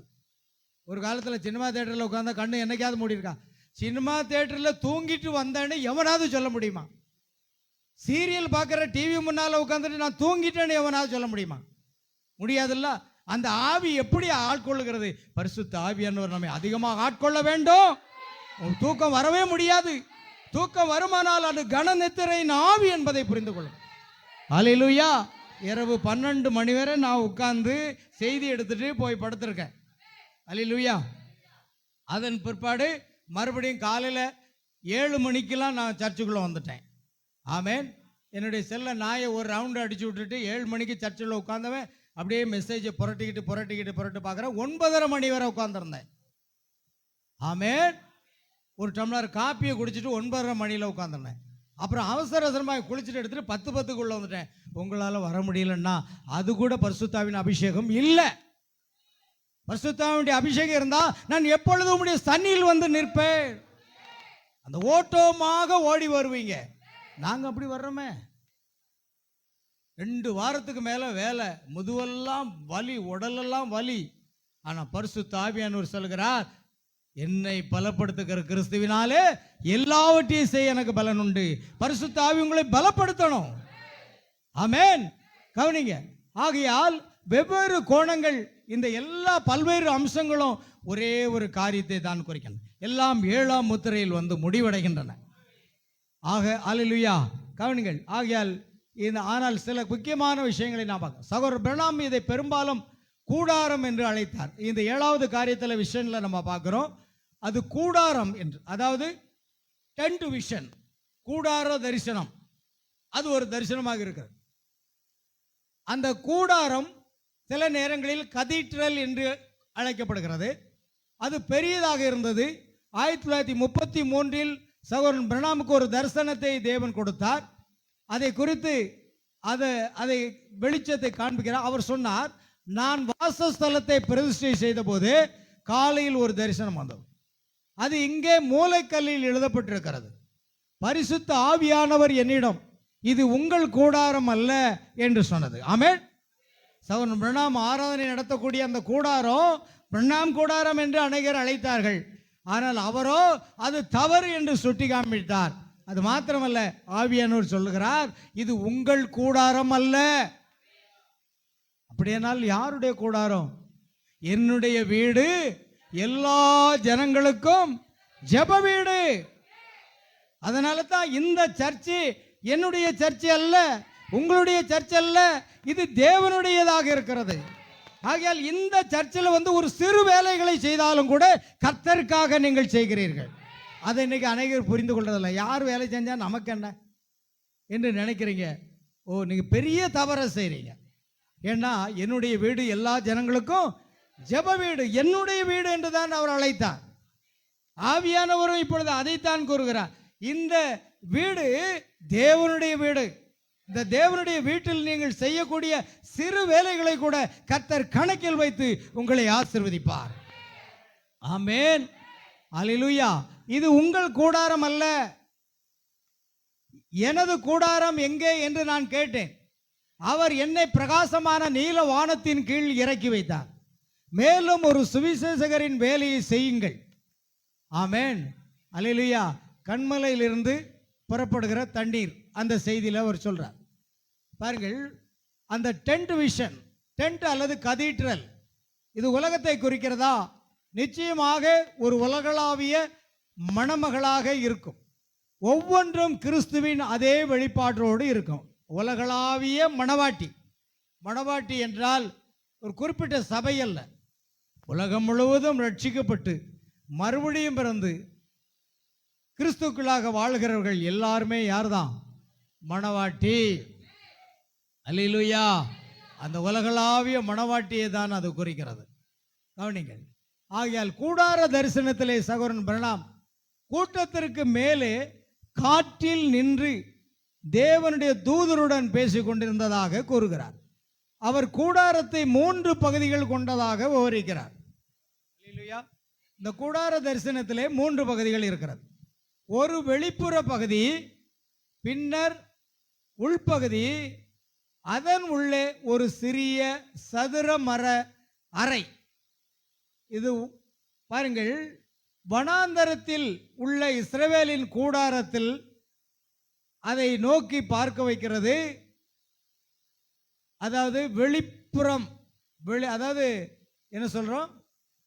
வெளிப்பிரகாரம், உட்பிரகாரம், மகா பரிசுத்த ஸ்தலம் என்பதை போன்றுதான் கூடார தரிசனத்திலையும் தேவன் அதை வெளிப்படுத்தி கொடுக்கிறார்.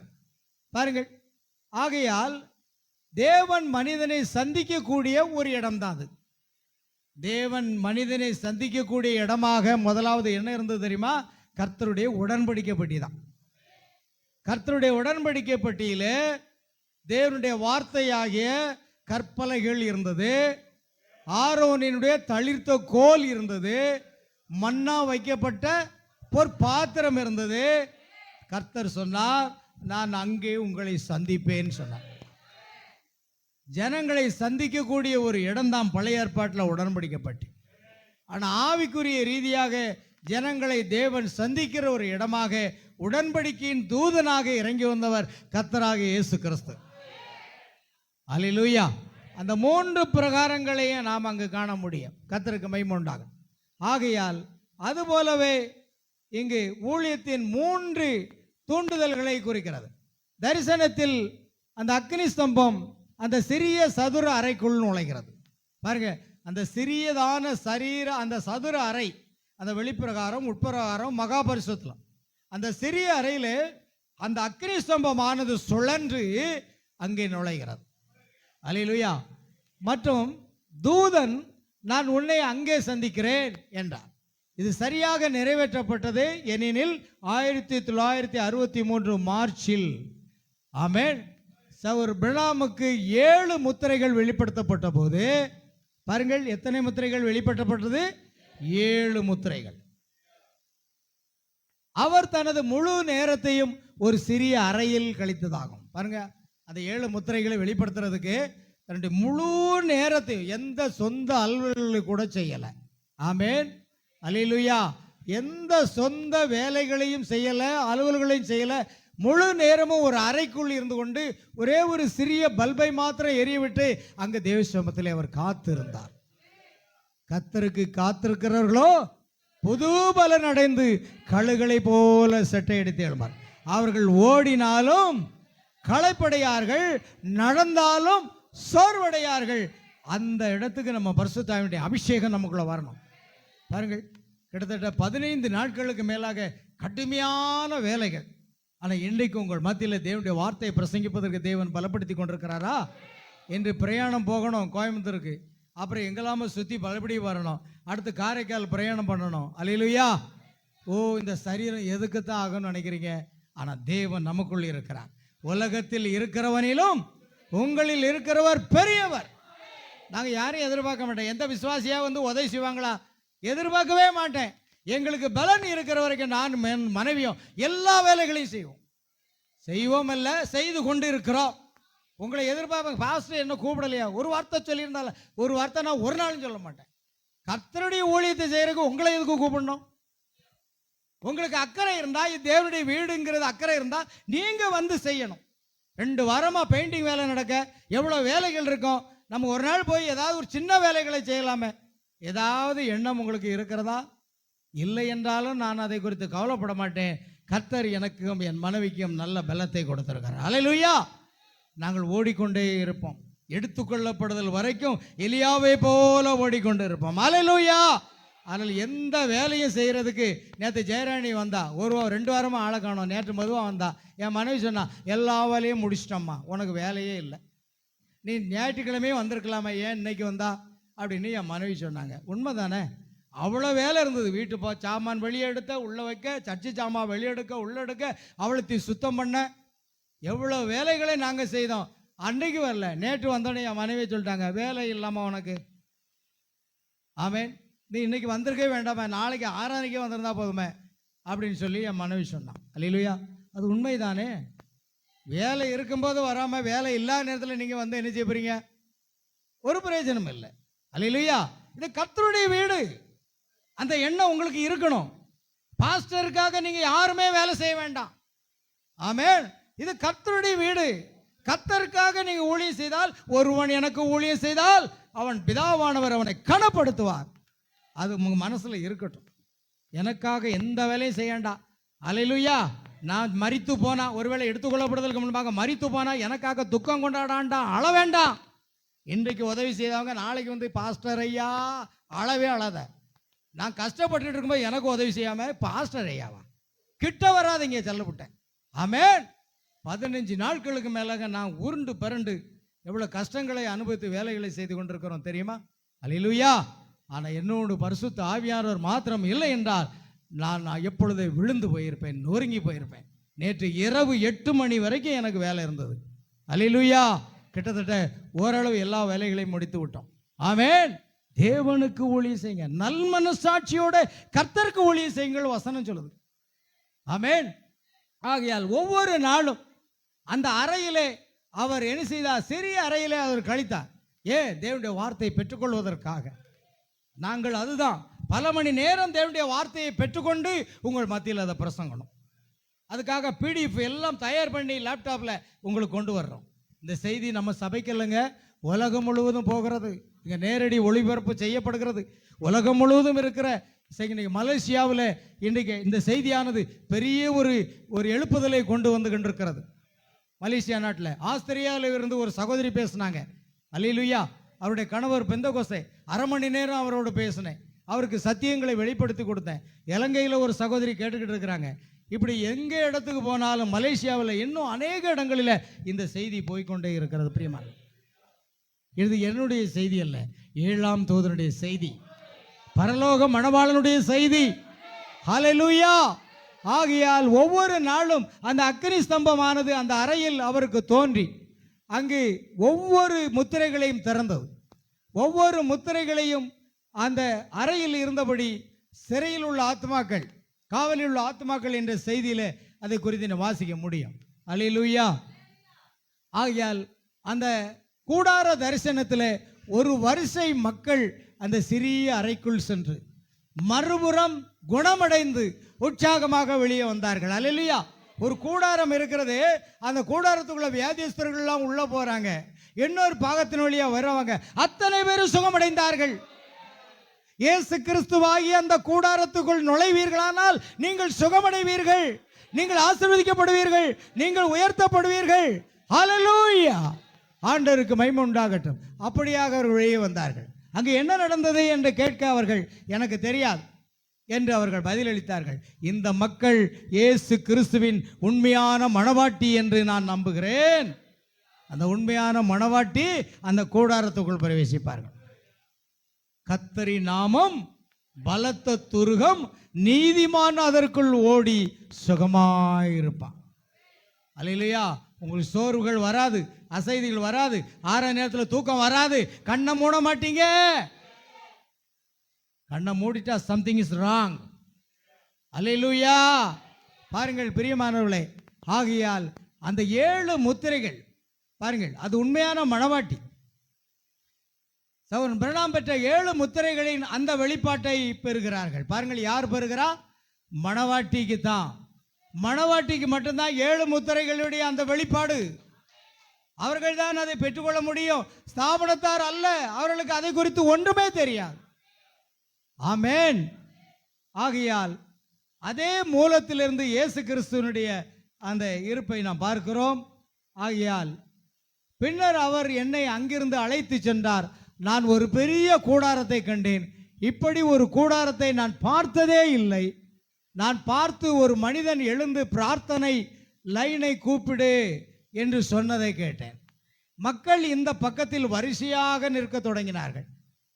மேலும் அவர்கள் மேடை வரை தெருவில் உள்ள பிரார்த்தனை வரிசையாக நின்றார்கள். கொஞ்சம் மரக்கட்டிடம் அந்த ஒளியை நான் பார்த்தேன். அவர்கள் படம் வைத்திருப்பதை நீங்கள் அறிவீர்கள். அது எப்போதும் கூட்டங்களில் இருக்கும். அந்த ஒளி விட்டு விட்டு அந்த கட்டிடத்திற்கு சென்றதை நான் பார்த்தேன். அப்பொழுது ஒரு குரல் என்னிடம், நான் உன்னை அங்கே சந்திப்பேன். அல்லேலூயா. பாருங்கள், அதுதான் 3வது இழுப்பு. நாம் வாழ்ந்து கொண்டிருக்கிற நேரம் என்னங்க? ஒரு 3வது இழுப்பின் நேரத்தில் வாழ்ந்து கொண்டிருக்கிறோம். கர்த்தர் நம்மை எப்பொழுது வானத்துக்கு, நம்மை ஆகாயத்துக்கு இழுத்துக் கொள்வார். எந்த நேரத்திலையும் இழுத்துக் கொள்ள முடியும். அல்லேலூயா. எந்த நிமிஷத்திலையும் இழுத்துக் கொள்வார். ஓ, மனுஷகுமாரன் வரும் நாளையே அறியாதபடியால் நீங்கள் ஆயத்தமாயிருங்கள், நீங்கள் விழித்திருங்கள். ஒரு இமை பொழுதுல நம்மை கர்த்தர் மறுரூபமாக்கி எடுத்துக்கொள்ள போகிறார். இந்த உலகத்தில் ரொம்ப காலம் வாழ்வோன்னு நினைக்காதீங்க, அதெல்லாம் முடிஞ்சு போச்சு. ஆமென். அல்லேலூயா. அதுதான் 3வது இழுப்பு. அவர் கூறினார், நாங்கள் இது ஒரு பொது நிகழ்ச்சியாக இருக்காது, இது பொது வெளிப்படுதலாக இருக்கிறது, மணவாட்டிக்கு மாத்திரமே. அல்லேலூயா. கர்த்தருக்கு மகிமை உண்டாகும். ஆகையால் தெளிவாக கூடார தரிசனத்தில் அந்த உள்ள அறையில் நடப்பது 3வது இழுப்பு. வெளிப்படுத்தல் பிரகாசமாக வருகிறது. அந்த சிறிய அறைக்குள் செல்லும் அந்த கோடு பிளாட்பாரத்தில் இருந்து டென்ட்டுக்கு வெளியே வரும் தெருவில் எப்படி நீண்டுள்ளது என்பதை கவனிங்கள். கூடாரம் உலகத்தை பிரதிநிதித்துவப்படுத்துமானால் இது எளிதாக பொருந்தும். ஏனென்றால் நாம் வாழும் இந்த மணவாட்டி மற்றும் உயிர்த்தெழுந்த மணவாட்டி 7 திருச்சபை யுகங்களில் துவங்கிட்ட அந்த பரிசுத்தவான்களால் உருவாக்கப்பட்டதாக இருக்கிறது. அதாவது உயிரோடு இருக்கிற மணவாட்டி 7 சபகாலங்களில் அப்போஸ்தலர் காலம் முதற்கொண்டு இதுவரைக்கும் பூமியிலே நித்திரையாக இருக்கிற மணவாட்டி, அல்லேலூயா, எல்லாரும் பரிசுத்தவான்களும் சேர்ந்ததாக உருவாக்கப்படுகிறது. சீல்ஸ் திறக்கப்பட்ட பிறகு, முத்திரை திறக்கப்பட்ட பிறகு ஒரு இடத்தில் சகோதரன் பிரணாம் இன்னும் ஒரு ஊடல் கூடாரத்தை தேடுவதாக குறிப்பிடுகிறார். பாருங்கள், 1933 ஓகியோ நதியில் குரல் சொன்னதை நினைவில் கொள்ளுங்கள். ஜான் தி பாப்டிஸ்ட் கிறிஸ்துவின்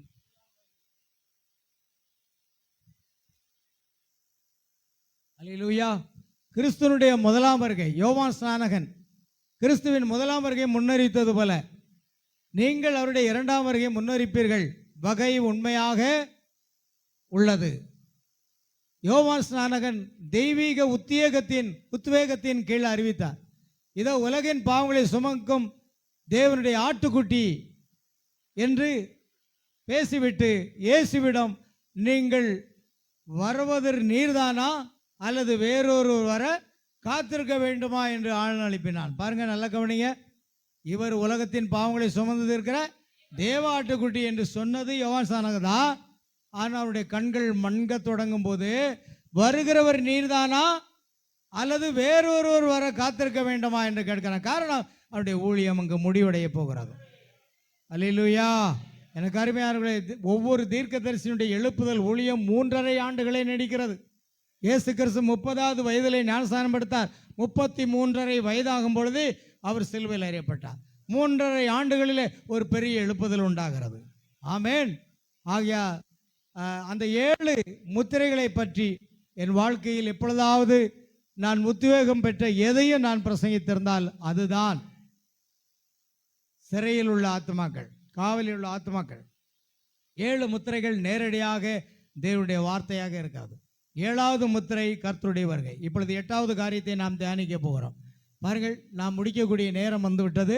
உங்களை அதிக நேரம் வைக்க விரும்பலை. எட்டாவது காரியம், ஏழாவது முத்திரை என்பது என்னவா இருக்கிறது? அடுத்தது கர்த்தருடைய வருகை, the coming of the Lord. Hallelujah. சகோதரன் பிரணாம் கூறுவதை நான் மேற்கோள் காட்டுகிறேன். அந்த ஏழாவது முத்திரை இன்னும் திறக்கப்படவில்லை.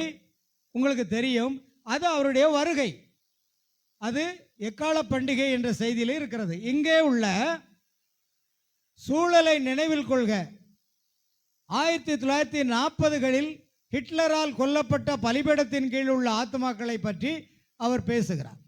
அந்த 7 பாருங்கள், 7வதை பாருங்கள், அதுதான் முடிவு. 7வதை பாருங்கள், அதுதான் முடிவு. அது கர்த்தரின் வருகை. பரலோகம் அமைதியாக இருந்தது. 7வது முத்திரை திறக்க தயாராக இருந்தபோது ஆட்டுக்குட்டி தனது புத்தகத்தை எடுத்தார். 5வது வெளிப்படுத்தல் 5ஆம் அதிகாரத்தில் அடிக்கப்பட்ட வண்ணமாக இருக்கிற ஆட்டுக்குட்டி சிங்காசனத்தில் இருந்த புத்தகத்தை என்ன செய்தார்? எடுத்தார். ஆமென். 6வது முத்திரை, அவர் 7வது முத்திரையை நம்மிடமிருந்து மறைத்தார் என்பதை நினைவு கொள்ளுங்கள். 6 முத்திரைகள் வரைக்கும் உள்ள எல்லா ரகசியங்களும் வெளிப்படுத்தப்பட்டு விட்டன. 7வது முத்திரை உடைக்கும் பொழுது பரலோகத்தில் ஏறக்குறைய அரை மணி நேரமளவும் அமைதல் உண்டாயிற்று என்ற ஒரே ஒரு வசனம் தான் வெளிப்படுத்தல் 8:1 காணப்படுகிறது. ஆனால் அந்த 7வது முத்திரையிலே காணப்படுகிற ரகசியங்களை நாம் பார்க்கிறோம். பாருங்கள், அந்த தூதன் நாளுக்கு நாள் அதை சொல்லிக் கொண்டிருந்த போது அவர் அதை செய்ய மாட்டார். பரலோகத்தில் அமைதி நிலவுகிறது, யாருக்கும் தெரியாது. அது கர்த்தரின் வருகை. கிறிஸ்து ஆட்டுக்குட்டி புஸ்தகத்தை கையில் எடுத்து அந்த 7வது முத்திரையை திறந்தார். கிறிஸ்து ஆட்டுக்குட்டியானவர் அந்த புஸ்தகத்தை கையில் எடுத்து என்ன செய்தாராம்? 7வது முத்திரையை திறந்தார். ஒரு மறைக்கப்பட்ட ரகசியம், அது யாருக்குமே தெரியாது. அவர் சொன்னதுடன் சரி, அவருடைய வருகை யாரும் அறிய மாட்டார்கள். இந்த 7 இடி மர்மம் பற்றி அவர்களுக்கு தெரியாது. எனவே நீங்கள் பார்க்கிறீர்கள் பிரியமானவர்களே, இது எல்லாமே ஒன்றாக இணைக்கப்பட்டுள்ளது. இந்த தூதன் இறங்கி வந்ததை எந்த ஸ்தாபனத்தாரும் அறியலை, அவங்க புரியவும் இல்லை.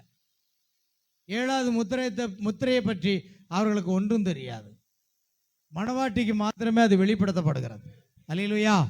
மீண்டும் 7 முத்திரைகளை பற்றி பேசுகையில் சகோதரன் பிரணாம் என்ன சொல்றார் பாருங்க. இங்கே திரும்பி வாருங்கள். பைபிளில் மறைந்திருக்கிற அந்த பெரிய ரகசியங்களை இதுவரைக்கும் நாம் அறிந்திராத ஒரு புதிய களத்தில் நமக்கு திறந்து வைக்கப்படுவதை பாருங்கள். கர்த்தராக இயேசுவின் வருகையிலே மிகச் சரியாக அது பொருந்துகிறது. அது இயேசுவின் வருகை. 7ஆம் முத்திரை என்பது கர்த்தருடைய வருகை. இந்த ஆச்சரியமான எதிர்பாராத அறிக்கைகளை புரிந்து கொள்ள இயேசு கிறிஸ்துவின் 2ஆம் வருகை பற்றிய நீடித்திருக்கும் அந்த பாரம்பரியங்களிலிருந்து நாம் முதலில் விடுபட வேண்டும். இந்த பாரம்பரிய ஸ்தாபனங்கள் இயேசு கிறிஸ்துவின் 2ஆம் வருகையை கலப்பினம் செய்து பிரசங்கிக்கிறார்கள். அதிலிருந்து நாம் விடுபட வேண்டும். ஆயினும் கிறிஸ்துவின் 1ஆம் வருகை அவருடைய 2வது வருகையுடன் ஒப்பிட்டு பார்த்தால் பாருங்க, ரெண்டையும் கவனிக்கணும். 1ஆம் வருகையை கவனிக்கணும், 2ஆம் வருகையை கவனிக்கணும். 1ஆம் வருகையில் எப்படி நடந்ததோ, அவர் எப்படி வந்தாரோ, அது போன்று 2ஆம் வருகையிலும் வருவார். 1ஆம் வருகையில் அவர் எப்படி ஒரு ஊழியம் செய்தாரோ அதே போல 2ஆம் வருகையிலும் அவர் ஊழியம் செய்வார். நிமிர்ந்து பாருங்கள். பக்கத்தில் இருக்கிறவங்க நக்குன்னு மண்டில் கொட்டிருங்க, அப்புறம் பார்த்துக்கலாம். ஆமென். தூங்குறதுக்கு வரதா இருந்தால் வீட்டில் தலையணை போட்டு தூங்கணும், வரக்கூடாது, சர்ச்சுக்கு வரக்கூடாது. நாங்கள் பல மணி நேரம் இருந்து செய்தி எடுத்து பேசிட்டு இருக்கோம், நீங்கள் தூங்குறீங்களா? அல்லேலூயா. பதிவாக கூடாதுன்னு தான் நான் பேசுகிறேன். ஏன்னா ஆவிக்குள்ள பரிசுத்த ஆவியில் பேசிட்டு இருக்கிறேன். உங்களை கடிந்து கொள்வார் கர்த்தர். கண்ணை மூடுனீங்க, அடுத்த வாரத்திலிருந்து வீட்டில் பாய போட்டு படுங்க. தலையணை வேணா நான் தரேன், இலவசமாக தரேன், கொண்டு போங்க. சர்ச்சுக்கு வர்றது ஒரு நாள் தூங்கி கெடுத்துட்டு போதீங்க. பள்ளியில் தூங்குறவன் கல்வி இழந்தான், ஒரு படையில் தூங்குனவன் வெற்றி இழந்தான். தூங்காதே தம்பி தூங்காதே, அந்த பாட்டை போட்டு முதல்ல கேளுங்க. ஐயா, அது சினிமா பாட்டு இல்லை, அது உங்களை விழிப்படைய வைக்கிற பாட்டு. அதை போய் கேளுங்க. எல்லாமே சினிமா பாட்டுன்னு சொல்லிடக்கூடாது. அன்னைக்கு எழுதின பாட்டுக்கு தான் மனிதனை திருத்தக்கூடிய பாட்டு. இன்னைக்கு எழுதுகிற பாட்டெல்லாம் பிசாசினுடைய பாடல்கள். அல்லேலூயா. அதனால தூங்கணுங்கிற எண்ணத்தோடு வந்தீங்கன்னா நல்லா வீட்டில் தூங்க, உங்களை நாங்கள் எதிர்பார்க்க போகிறது இல்லை. அல்லேலூயா. கவனிங்க, நாம செய்தியை அவ்வளவு மணி நேரம் நான் தேவ சமூகத்தில் காத்திருந்து வரேன், நீங்க தூங்கிட்டு போனீங்கன்னா என்ன விஷயம்? ஆமென். அல்லேலூயா. கவனிக்கணும். ஆகையால் முதலாம் வருகையும் இரண்டாம் வருகையும் ஒப்பிட்டு பாருங்க. முதலாம் வருகையில் எப்படி நடந்தது, அவர் எப்படி வந்தார், எப்படி ஊழியம் செய்தார், அதே போல இரண்டாம் வருகையிலும் அவர் எப்படி வருகிறார், எப்படி ஊழியம் செய்வார். ஆமென். இன்னைக்கு ஸ்தாபனத்தார் சொல்றது போல ஆகாயத்தில் எடுத்துக்கொள்ளப்படுதால் இரண்டாம் வருகை அங்கதான் சொல்லிட்டு இருக்கீங்க. இரண்டாம் வருகையின் போது நடைபெறக்கூடிய ஊழியம் எங்க? அல்லேலூயா. கவனிக்க வேண்டும் பிரியமானவர்களே. ஆகையால் அவருடைய வார்த்தையை நிறைவேற்றுவதன் மூலம் அதை விளக்குகிறார். இயேசு கிறிஸ்துவின் முதலாம் வருகை ஒரு உடனடி நிகழ்வு அல்ல. நல்லா கவனிங்க. இப்பதான் நீங்க நல்லா கவனிக்கணும். இப்போ பைபிள் எல்லாம் மூடிட்டு இங்க கவனிங்க. இயேசு கிறிஸ்துவின் முதல் வருகை உடனடி நிகழ்வு அல்ல. இது 33 ஆண்டுகள் நீடித்தது. இயேசுவோட முதலாம் வருகை எவ்வளவு நாள் நீடிக்குது? அவர் குழந்தையா வருகிறார். இன்று கர்த்தராகிய கிறிஸ்து என்னும் இரட்சகர் தாவீதின் ஊரில் உங்களுக்கு பிறந்திருக்கிறார். அதுதான் அவருடைய முதலாம் வருகையின் பிரவேசம். அதிலிருந்து 33 ஆண்டுகள் இந்த உலகத்திலே அவர் ஊழியம் செய்கிறார். அல்லேலூயா. பாருங்கள், உடனடி நிகழ்வு அல்ல. இந்த கடைசி கால தீர்க்கதரிசி செய்தியை அறகுறையாக விசுவாசிக்கிற ஊழியர்களுக்கு, விசுவாசிகளுக்கு நான் இதை அறிவிக்கிறேன். இயேசு கிறிஸ்துவின் முதல் வருகை ஒரு உடனடி நிகழ்வு அல்ல. இது 33 ஆண்டுகள் நீடித்தது. புதிய ஏற்பாட்டு வார்த்தையை உருவாக்கி அப்போஸ்தலனாகிய பவுலுக்கு தோன்றிய அந்த அக்கினி ஸ்தம்பம் இன்னும் நீண்டதாக எண்ணினால் கர்த்தராகிய இயேசுவின் இரண்டாம் வருகையானது உடனடி நிகழ்வல்ல. பாருங்க, முதலாம் வருகை உடனடி நிகழ்வல்ல. எத்தனை ஆண்டுகள்? 33 ஆண்டுகள். அதே போல இயேசு கிறிஸ்துவின் இரண்டாம் வருகையானது உடனடியான ஒரு நிகழ்வல்ல. மாறாக ஒன்றோடொன்று தொடர்புடைய பல நிகழ்வுகளால் ஆனது. ஆமென். பாருங்கள், ஒரு எலியா ஊழியத்தின் முன்னோடி. ஆமென். ஒரு எலியா ஊழியத்தின் முன்னோடி. எலியா கிறிஸ்துவை அறிமுகப்படுத்துகிறார். யோவான் ஸ்நானகன் யார் அறிமுகப்படுத்துகிறார்? கிறிஸ்துவை அறிமுகப்படுத்துகிறார். அதே போன்று இந்த கடைசி காலத்துக்குரிய எலியா யார் அறிமுகப்படுத்த வேண்டும்? மணவாட்டிக்கு இவர்தான் மணவாளன் என்று அறிமுகப்படுத்த வேண்டும். அல்லேலூயா. பாருங்கள், எலியா கிறிஸ்துவை அறிமுகப்படுத்துகிறார். 7 முத்திரைகளின் திறப்பு. முதல்ல ஒரு எலியாவாகிய யோவான் ஸ்நானகன் என்ன செய்கிறார்? இயேசு கிறிஸ்துவை அறிமுகப்படுத்துகிறார். இரண்டாவது எலியா கிறிஸ்துவை அறிமுகப்படுத்துகிறார். அது பரோசியா. பரோசியா என்ற கிரேக்க வார்த்தை. ஏனென்றால் அவர் என்னவாக இருக்கிறார்? வார்த்தையாக இருக்கிறார். முழு வார்த்தை. அதிலே வார்த்தை இருந்தது, வார்த்தை தேவனிடத்திலிருந்து, வார்த்தை தேவனா இருந்தது. இங்கே நம்முடைய அவருடைய மணவாட்டி என்று அழைக்கப்படுகிறார். நான்காவது பாயிண்ட், வாழும் மணவாட்டி தன்னை மாற்றி கொண்டார். கடந்த கால மனிதர்கள் எல்லாரும் உயிரோடு எழும்புகிறார்கள். எல்லா பரிசுத்தவான்களும் உயிரோடு எழும்புகிறார். ஐந்தாவதாக அவரை காற்றில் சந்திப்பது, ஆகாயத்தில் சந்திப்பது. ஆமென். மணவாட்டியை கர்த்தர் என்ன செய்கிறார்? ஆகாயத்திலே சந்திக்கிறார். ஆமென். பாருங்கள், எலியாவை தேவன் சந்திக்கிறார், யோவான் ஸ்நானகனை தேவன் சந்திக்கிறார், தீர்க்கதரிசி பிரணாமை தேவன் சந்திக்கிறார். தேவன் மணவாட்டி ஆகாயத்தில் சந்திக்க போகிறார். அல்லேலூயா. கர்த்தருக்கு மகிமை உண்டாகும். கவனிக்க வேண்டும் பிரியமானவர்களே. ஆகையால் கிறிஸ்து ஒரு சரீரத்தில் இந்த பூமிக்கு அவர் திரும்புகிறார். அவரது மணவாட்டி அவரது கால்களை மீண்டும் ஒலிவ மலையை தொடுகின்றன. அந்த ஒலிவ மலையில அவர் வந்து நிற்க போகிறார். ஆமென். கர்த்தருக்கு ஸ்தோத்திரம் உண்டாகட்டும். கவனிங்க அருமையான தேவனுடைய பிள்ளைகளை. ஆமென். அவர் ஒலிவ மலையில், அதாவது மணவாட்டி ஆகாயத்தில் எடுத்துக்கொள்ளப்பட்டு பரலோகத்திலே அரண்மனையிலே வைத்துவிட்டு இயேசு கிறிஸ்து யூதர்களுக்கு வெளிப்படுத்துவதற்காக அவர் ஒலிவ மலையின் மேல் இறங்கி வருகிறார். அவரை குத்தினவர்கள் அவரை நோக்கி பார்த்து புலம்புவார்கள். அல்லேலூயா. பாருங்கள், அப்பொழுது கிறிஸ்து மணவாட்டி அவள் அரண்மனையில் இருக்கும் பொழுது அவர் ஒலிவ மலையிலே அவருடைய கால்கள் இறங்கி வருகிறது. 1,44,000 யூதர்கள் எஞ்சியவர்களுக்கு தன்னை அவர் வெளிப்படுத்துகிறார். 7வது முத்திரை அமைதி நிலவியதால் யாருக்கும் தெரியாது. கிறிஸ்து வரவிருக்கும் அந்த நிமிடம் அல்லது அந்த மணி நேரம் அதை அவர் நமக்கு வெளிப்படுத்தினார். எக்காலங்களின் பண்டிகை. நல்லா கவனிக்கணும். கிறிஸ்து வரவிருக்கும் அந்த நிமிடம் அல்லது மணி நேரம் அவர் அதை நமக்கு வெளிப்படுத்தினார். அல்லேலூயா. மணவாட்டிக்கு மட்டும்தான் அது வெளிப்படும், மற்ற யாருக்கும் கிடையாது. ஓ, நீங்கள் மணவாட்டியாக இருப்பீர்களானால் கர்த்தர் உங்களை உலக தோற்றத்துக்கு முன்பாக முன்குறித்திருக்கிறார். எக்காலங்களின் பண்டிகை என்ற செய்தியில் அதை நான் பார்க்கலாம். அடுத்து சகோதரன் பிரணாம் கூறினார், நான் இந்த உரையை வரைகிறேன். தேவன் தன்னை எளிமையில் மறைத்து பின்னர் அதே போல் தன்னை வெளிப்படுத்துகிறார். 7 முத்திரைகளின் சிறந்த போதனைகளுக்கு செய்வதற்கு முன்பு இதை படிக்கலாம் என்று ஒரு உரையை உருவாக்குகிறார். அது என்ன? அவர் தன்னை வெளிப்படுத்தும் விதத்தில் பலர் அவரை இழக்கிறார்கள். தேவன் என்னவாக இருக்க வேண்டும், தேவன் என்ன செய்ய போகிறார் என்பதை குறித்து அவரவர் மனிதனுக்கு சொந்த கருத்துக்கள் இருக்கின்றன.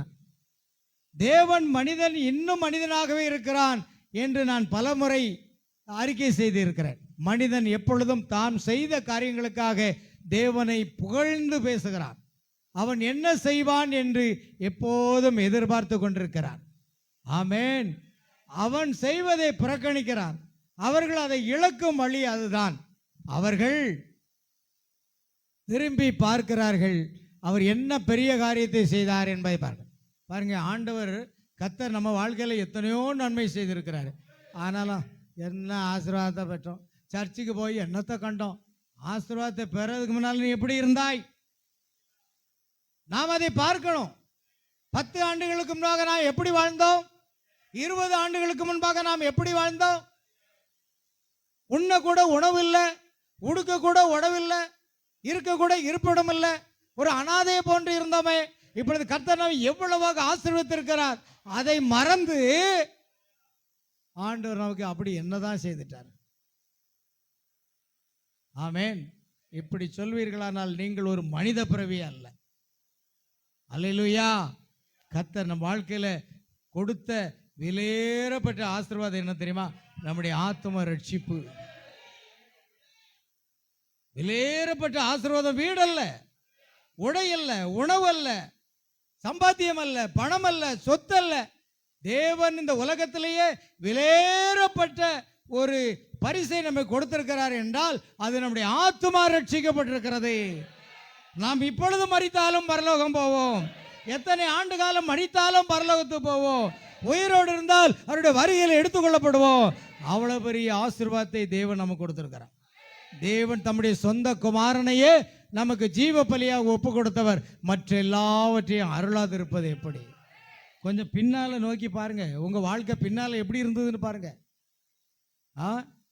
அருமையான பெர்க்மன் செய்ய பாடுவார், கடந்து வந்த பாதைகளை திரும்பி பார்க்கிறேன், கண்ணீரோடு கர்த்தாவே நன்றி சொல்கிறேன், நன்றி சொல்கிறேன், நன்றி சொல்கிறேன். கடந்து வந்த பாதையை பாருங்க. என்ன ஆசீர்வாதம் பட்ட அதிருப்தி கொண்டீங்கன்னா நீங்க சரியில்லை. தேவனிடத்தில் வருகிற ஒவ்வொரு பிள்ளைகளையும் அவர் ஆசீர்வதிக்கிறார். அவர் ஆசீர்வதிக்காம விடவே மாட்டார். இஸ்ரவேலை ஆசீர்வதிப்பது கர்த்தருக்கு பிரியமான காரியம். உத்தம இருதத்தோடு வாங்க, அவர் உங்களை ஆசீர்வதித்து கொண்டு உங்களை உயர்த்து கொண்டே இருப்பார். அவன் என் நாமத்தை அறிந்திருக்கிறபடினால் நான் அவனை உயர்ந்த அடைக்கலத்தில் வைப்பேன். உங்களை உயர்த்தி கொண்டே இருப்பார். ஆனால் நன்றி மறந்தவர்களாக வாழாதீங்க. ஒரு காலத்தில் நம்ம எப்படிலாம் வாழ்ந்தோம் நினைச்சு பாருங்க. இப்பொழுதும் அதே தாழ்மையான வாழ்க்கையை நம்ம வாழ கற்றுக்கொள்வோம். ஆமென். கர்த்தருக்கு ஸ்தோத்திரம் உண்டாகட்டும். பாருங்கள், ஆகையால் இதோடு நான் முறித்துக் கொள்ளப் போகிறேன். நம்முடைய நேரம் கடந்து போய்விட்டது பிரியமானவர்களே. ஆகையால் ஒரு பெரிய விஷயம் வரப்போகிறது. மேலும் 10 முறை அது அவர்களை சுற்றி ஏற்கனவே நடக்கிறது. அது அவர்களுக்கு தெரியாது. அதாவது தேவன் எளிமையில் மறைந்திருந்து அவ்விதமே வெளிப்படுத்தல் என்ற செய்தியில் நாம் பார்க்கிறோம். அடுத்து 9வது காரியம் பிரமிடை குறித்தது. அடுத்த வாரம் நாம் இதை பார்க்கலாம். பிரமிடு 9 அடுத்து 10 கிட்டத்தட்ட எத்தனை பக்கங்கள் இருக்கின்றன? ஒரு 10 பக்கங்கள் 12 பக்கங்கள் இருக்கிறது.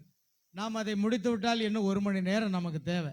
அதனால் 7ஆம் முத்திரையில் உள்ள இன்னும் 2 காரியம், 9ஆம் காரியம், அது 10வது 2 பாகங்கள் மாத்திரமே நமக்கு இருக்கிறது. 7வது முத்திரை என்பது பிரமிடை கொடுக்கக்கூடிய தலைக்கல். இது மிக முக்கியம் வாய்ந்ததான ஒரு செய்தி. அந்த வரைந்து வைக்கப்பட்டிருக்கிற இந்த பிரமிடுவை குறித்ததான செய்தியை நாம் பிரசங்கிக்க வேண்டுமானால் அதற்கே 1 நாள் தேவை. அதனால் அடுத்த வாரம் இதை நாம் தொடர்ந்து பார்ப்போம். கர்த்தர் உங்கள் ஒவ்வொருவரையும் ஆசீர்வதிப்பாக. யாவர் எழுந்து நிற்போம். கடைசியாக ஒரு பாடலை பாடி நாம் ஜெபித்து நிறைவு செய்வோமாக.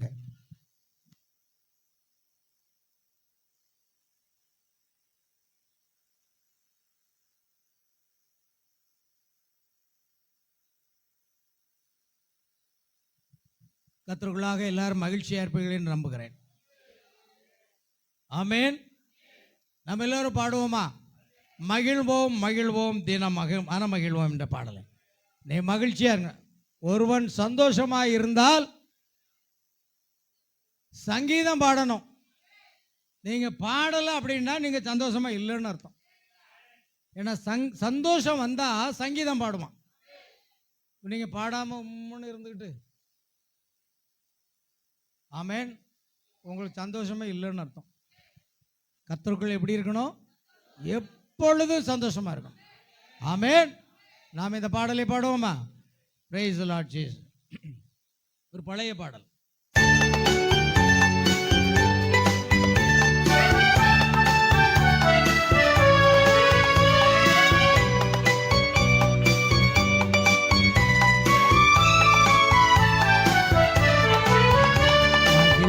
மகிழ்வோம் தினமாக மகிழ்வோம், இயேசுராஜன் என் சொந்தமாயினார். இந்த பார்தலத்தின் சொந்தக்காரரவர் எந்த உள்ளத்தில் சொந்தமானார். ஆனந்தமே பரமானந்தமே, இது மாபெரும் பாக்கியமே. இந்த பார்தலத்தின் சொந்தக்காரரவர் எந்த உள்ளத்தில் சொந்தமானார்.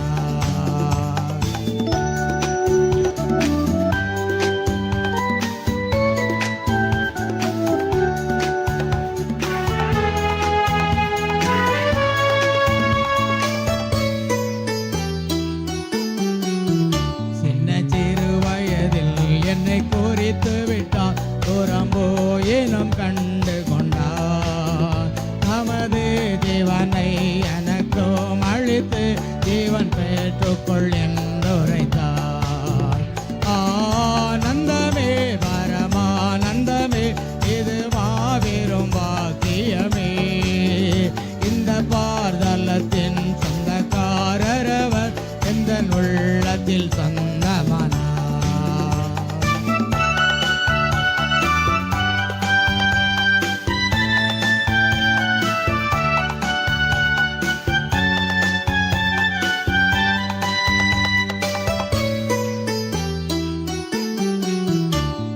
சூழ்நிலையோ அவர் அன்பின் என்று என்னை பிரிக்காது காத்து கொள்வார்.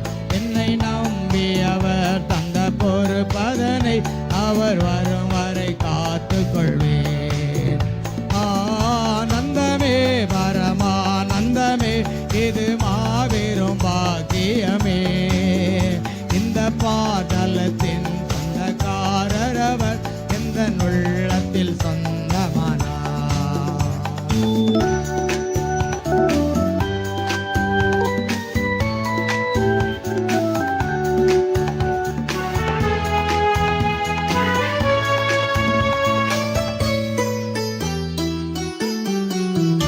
அவர் வரும் நாளினில் என்னை காரம் அசைத்து அன்பாய் கூப்பிட்டு சேர்த்துக் கொள்வார். அவர் சமூகமதில் அங்கே அவருடனே ஆடி பாடியே மகிழ்ந்திடுவேன். ஆனந்தமே பரமானந்தமே, இது மாபெரும் பாக்கியமே. இந்த பாதலத்தின் சொந்தக்காரரவர் எந்த உள்ளத்தில் பரலோகத்தின் சொந்தமானார். அல்லேலூயா. நாம் கரங்களை தட்டி கர்த்தரை மகிமைப்படுத்துவோமா? நன்றி ஆண்டவராக இயேசுவே, உம்மை துதிக்கிறோம், உம்மை ஸ்தோத்திரிக்கிறோம் அப்பா. உம்முடைய நாமத்தை நாங்கள் துதிக்கிறோம் ஆண்டவரே. நல்லவரே வல்லவரே ஸ்தோத்திரம் அப்பா. கர்த்தாவே, இந்த ஆராதனை கிருபையாக எங்களுக்கு ஆசீர்வதித்து கொடுத்தீரே, நன்றி அப்பா. ஆண்டவரே, எங்களுடைய பலத்தினாலோ பராக்கிரமத்தினாலோ நாங்கள் விரும்புகிறதுனாலோ ஓடுகிறதுனாலோ ஒன்றுமில்லை ஆண்டவரே.